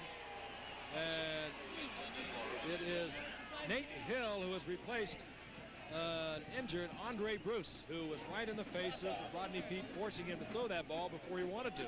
All afternoon, whenever they thought he was going to roll out, and whenever he has rolled out, they've sent people from the outside to pressure Rodney Peete, and they've gotten to their position, kept him blocked in. This time he tries to roll out to the short side of the field, and Nate Hill was right there waiting for him. Interesting statistic, SC has not come back, been able to win a football game by coming back when they've been behind by more than a touchdown any more than twice in 4 years. That ball deflected. There was a man open, but Kurt Crane, who has played superb defense along with Andre Brock for Auburn, got a hand on it, deflected the ball that was intended for Paul Green. It'll be third down, goal to go. 2:01 remaining. Auburn leading 16-7.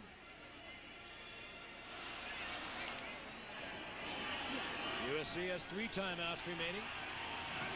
Auburn has a pair.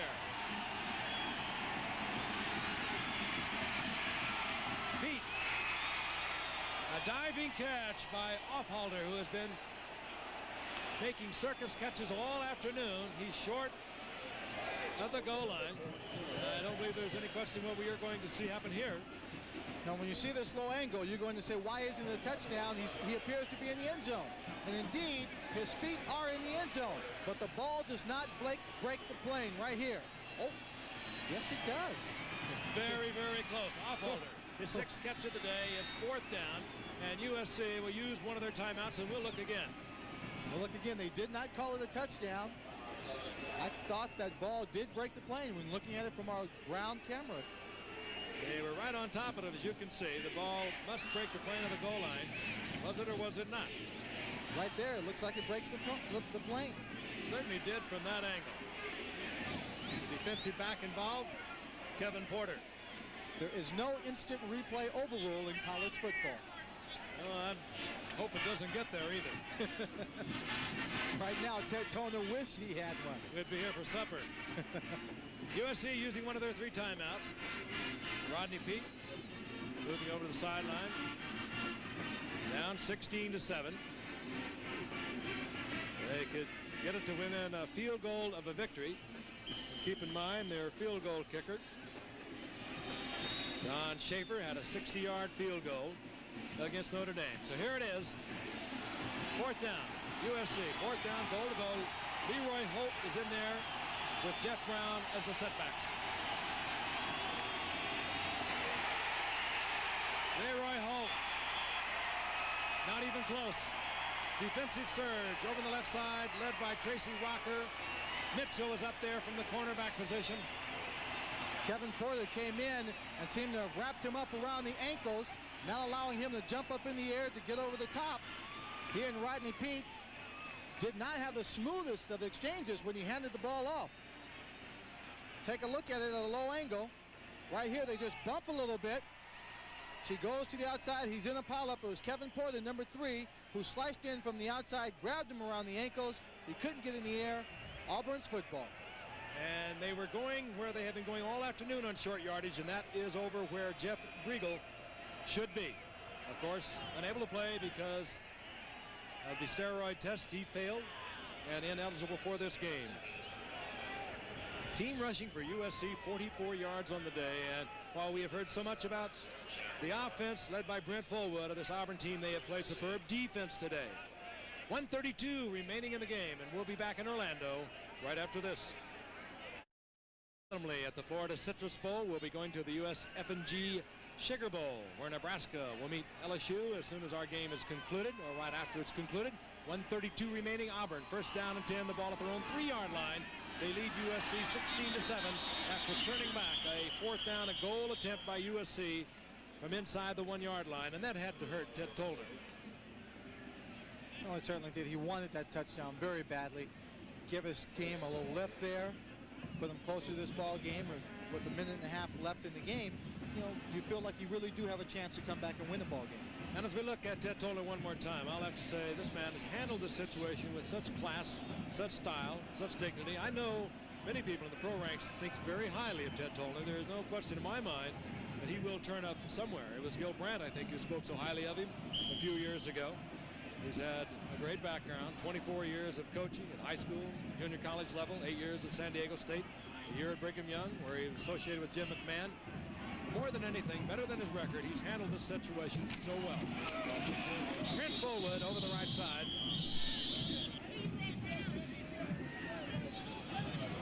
That'll bring up 3rd down as Fullwood fell short of the 1st down. You know, Tolner, when he leaves USC, the players he's recruited over the years, he is leaving what you could call a very full plate. 14 of 16 Trojans who touched the ball on offense this year returned. 11 of the top 12 defensive linemen and linebackers returned. So it's not a bad situation for someone to inherit. There's a fine football player. We'll be right back. Auburn over USC, 16-7. 3rd down and 2 for Auburn. The ball resting at the 9-yard line.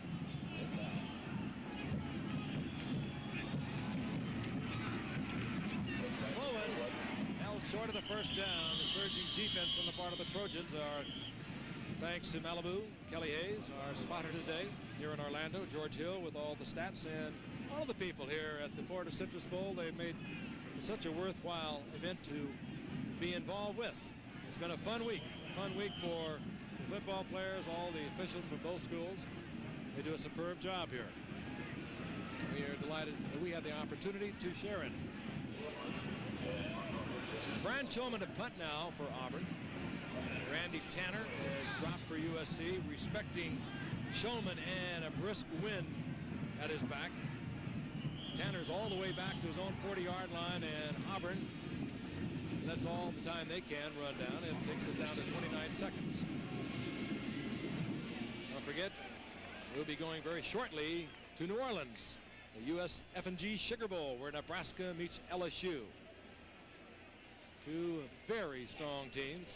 Bill Arnsparger, former coach of the Miami Dolphins, former coach with the New York Giants, in his final coaching role for LSU before he takes over as athletic director of the University of Florida. And at halftime down there, they'll be talking to Ray Perkins, another former coach of the New York Giants, more recently with Alabama, who yesterday agreed to terms with Tampa Bay owner Hugh Culverhouse to take over the reins of the Tampa Bay Buccaneers.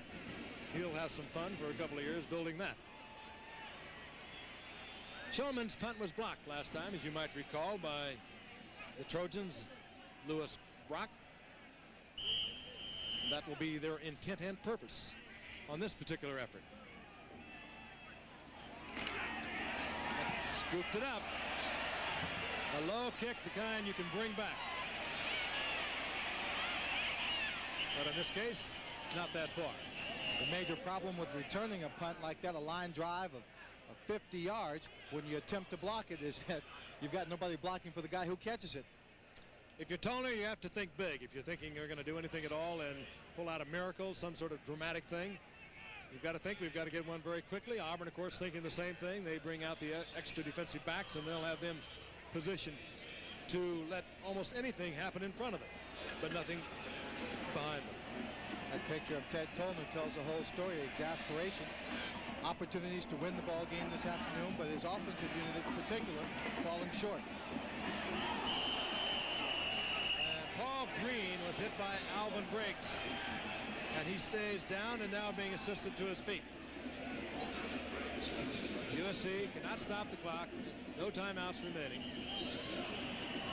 And I think this is a legitimate stop of the clock by the officials, as Paul Green was really shaken up on that hit by Alvin Briggs. Whenever you see a receiver go up in that position, arms outstretched for a ball, he is open season for any defensive back in the neighborhood. And you hope when you get a shot like that, that it's only the wind knocked out of him, not a couple of bruised or broken ribs. Second down and 10. Again, a reminder, if you're driving, drive ever so careful on this New Year's Eve, and a Happy New Year to each and every one of you. Pete is picked off for the 4th time today. Arthur Johnson down the sideline. Finally taken from behind by John Jackson. 3 seconds remaining on the clock. SC's second straight bowl loss to the Southeast Conference team. Last year, of course, it was the Aloha Bowl and Alabama. And the 500th victory for Auburn University over their storied and fabled football history, going way back to the late 1800s. That turnover, the 5th for the Trojans, a 4th interception by Rodney Peete. And I think you, in any game, Frankie, you find a young man who has that much pressure on him, or the offense is being told, or he's being told he's got to be the key and lead this team. You very often will have those kind of mistakes. Unfortunately, he was not getting any kind of support. And again, if you were with us a short while ago, we talked to Dr. Mike McGee, the athletic director of USC. Would not say other than he has interviewed many candidates, but he did say the coaching situation, now that Ted Tollner has completed his coaching career at USC, Mike McGee did say that would be resolved very shortly. He did not specify the amount of time, but he did say that it would be resolved within days. And once again, I'd like to say personally, this about Ted Tollner. He has handled a very difficult situation with class, with style, and he is leaving, as I mentioned earlier, Lynn, a very full plate. Whoever takes over this job is going to have a lot of fine football players to work with. And when he leaves this much talent, they're going to expect a lot of things from that new coach that comes in, whomever he might be. But certainly this afternoon, he tried to put together a team that played its heart out. And there you see Pat Dye, the winning coach, a man who has an outstanding program at Auburn University. Indeed, coming off a 9-2 season. He told me yesterday, he said, this is a football team that played as good as we can play. We don't know how good we are going to be down the line, but we do know that we have a lot of young football players that like to play this game. Very successful in winningest coach percentage-wise in the history of Auburn University. Brent Fullwood on the day, 28 carries, 152 yards, 1 touchdown. We'll see a lot of him in the NFL, I'm sure of that. This ABC Sports presentation has been brought to you by Florida Citrus, fresh from the Florida Sunshine Tree. Mitsubishi, who invite you to test drive and experience the new 1987 Mitsubishi car and truck. Mitsubishi, perfecting the experience. Once again, the final score, Auburn over USC 16-7. Stay tuned for continued bowl action as 5th-ranked Nebraska takes on number 6 LSU in the USF&G Sugar Bowl live from the Superdome in New Orleans. Promotional consideration was paid by the Florida Citrus Commission, and this has been a presentation of ABC Sports, recognized around the world as a leader in sports television.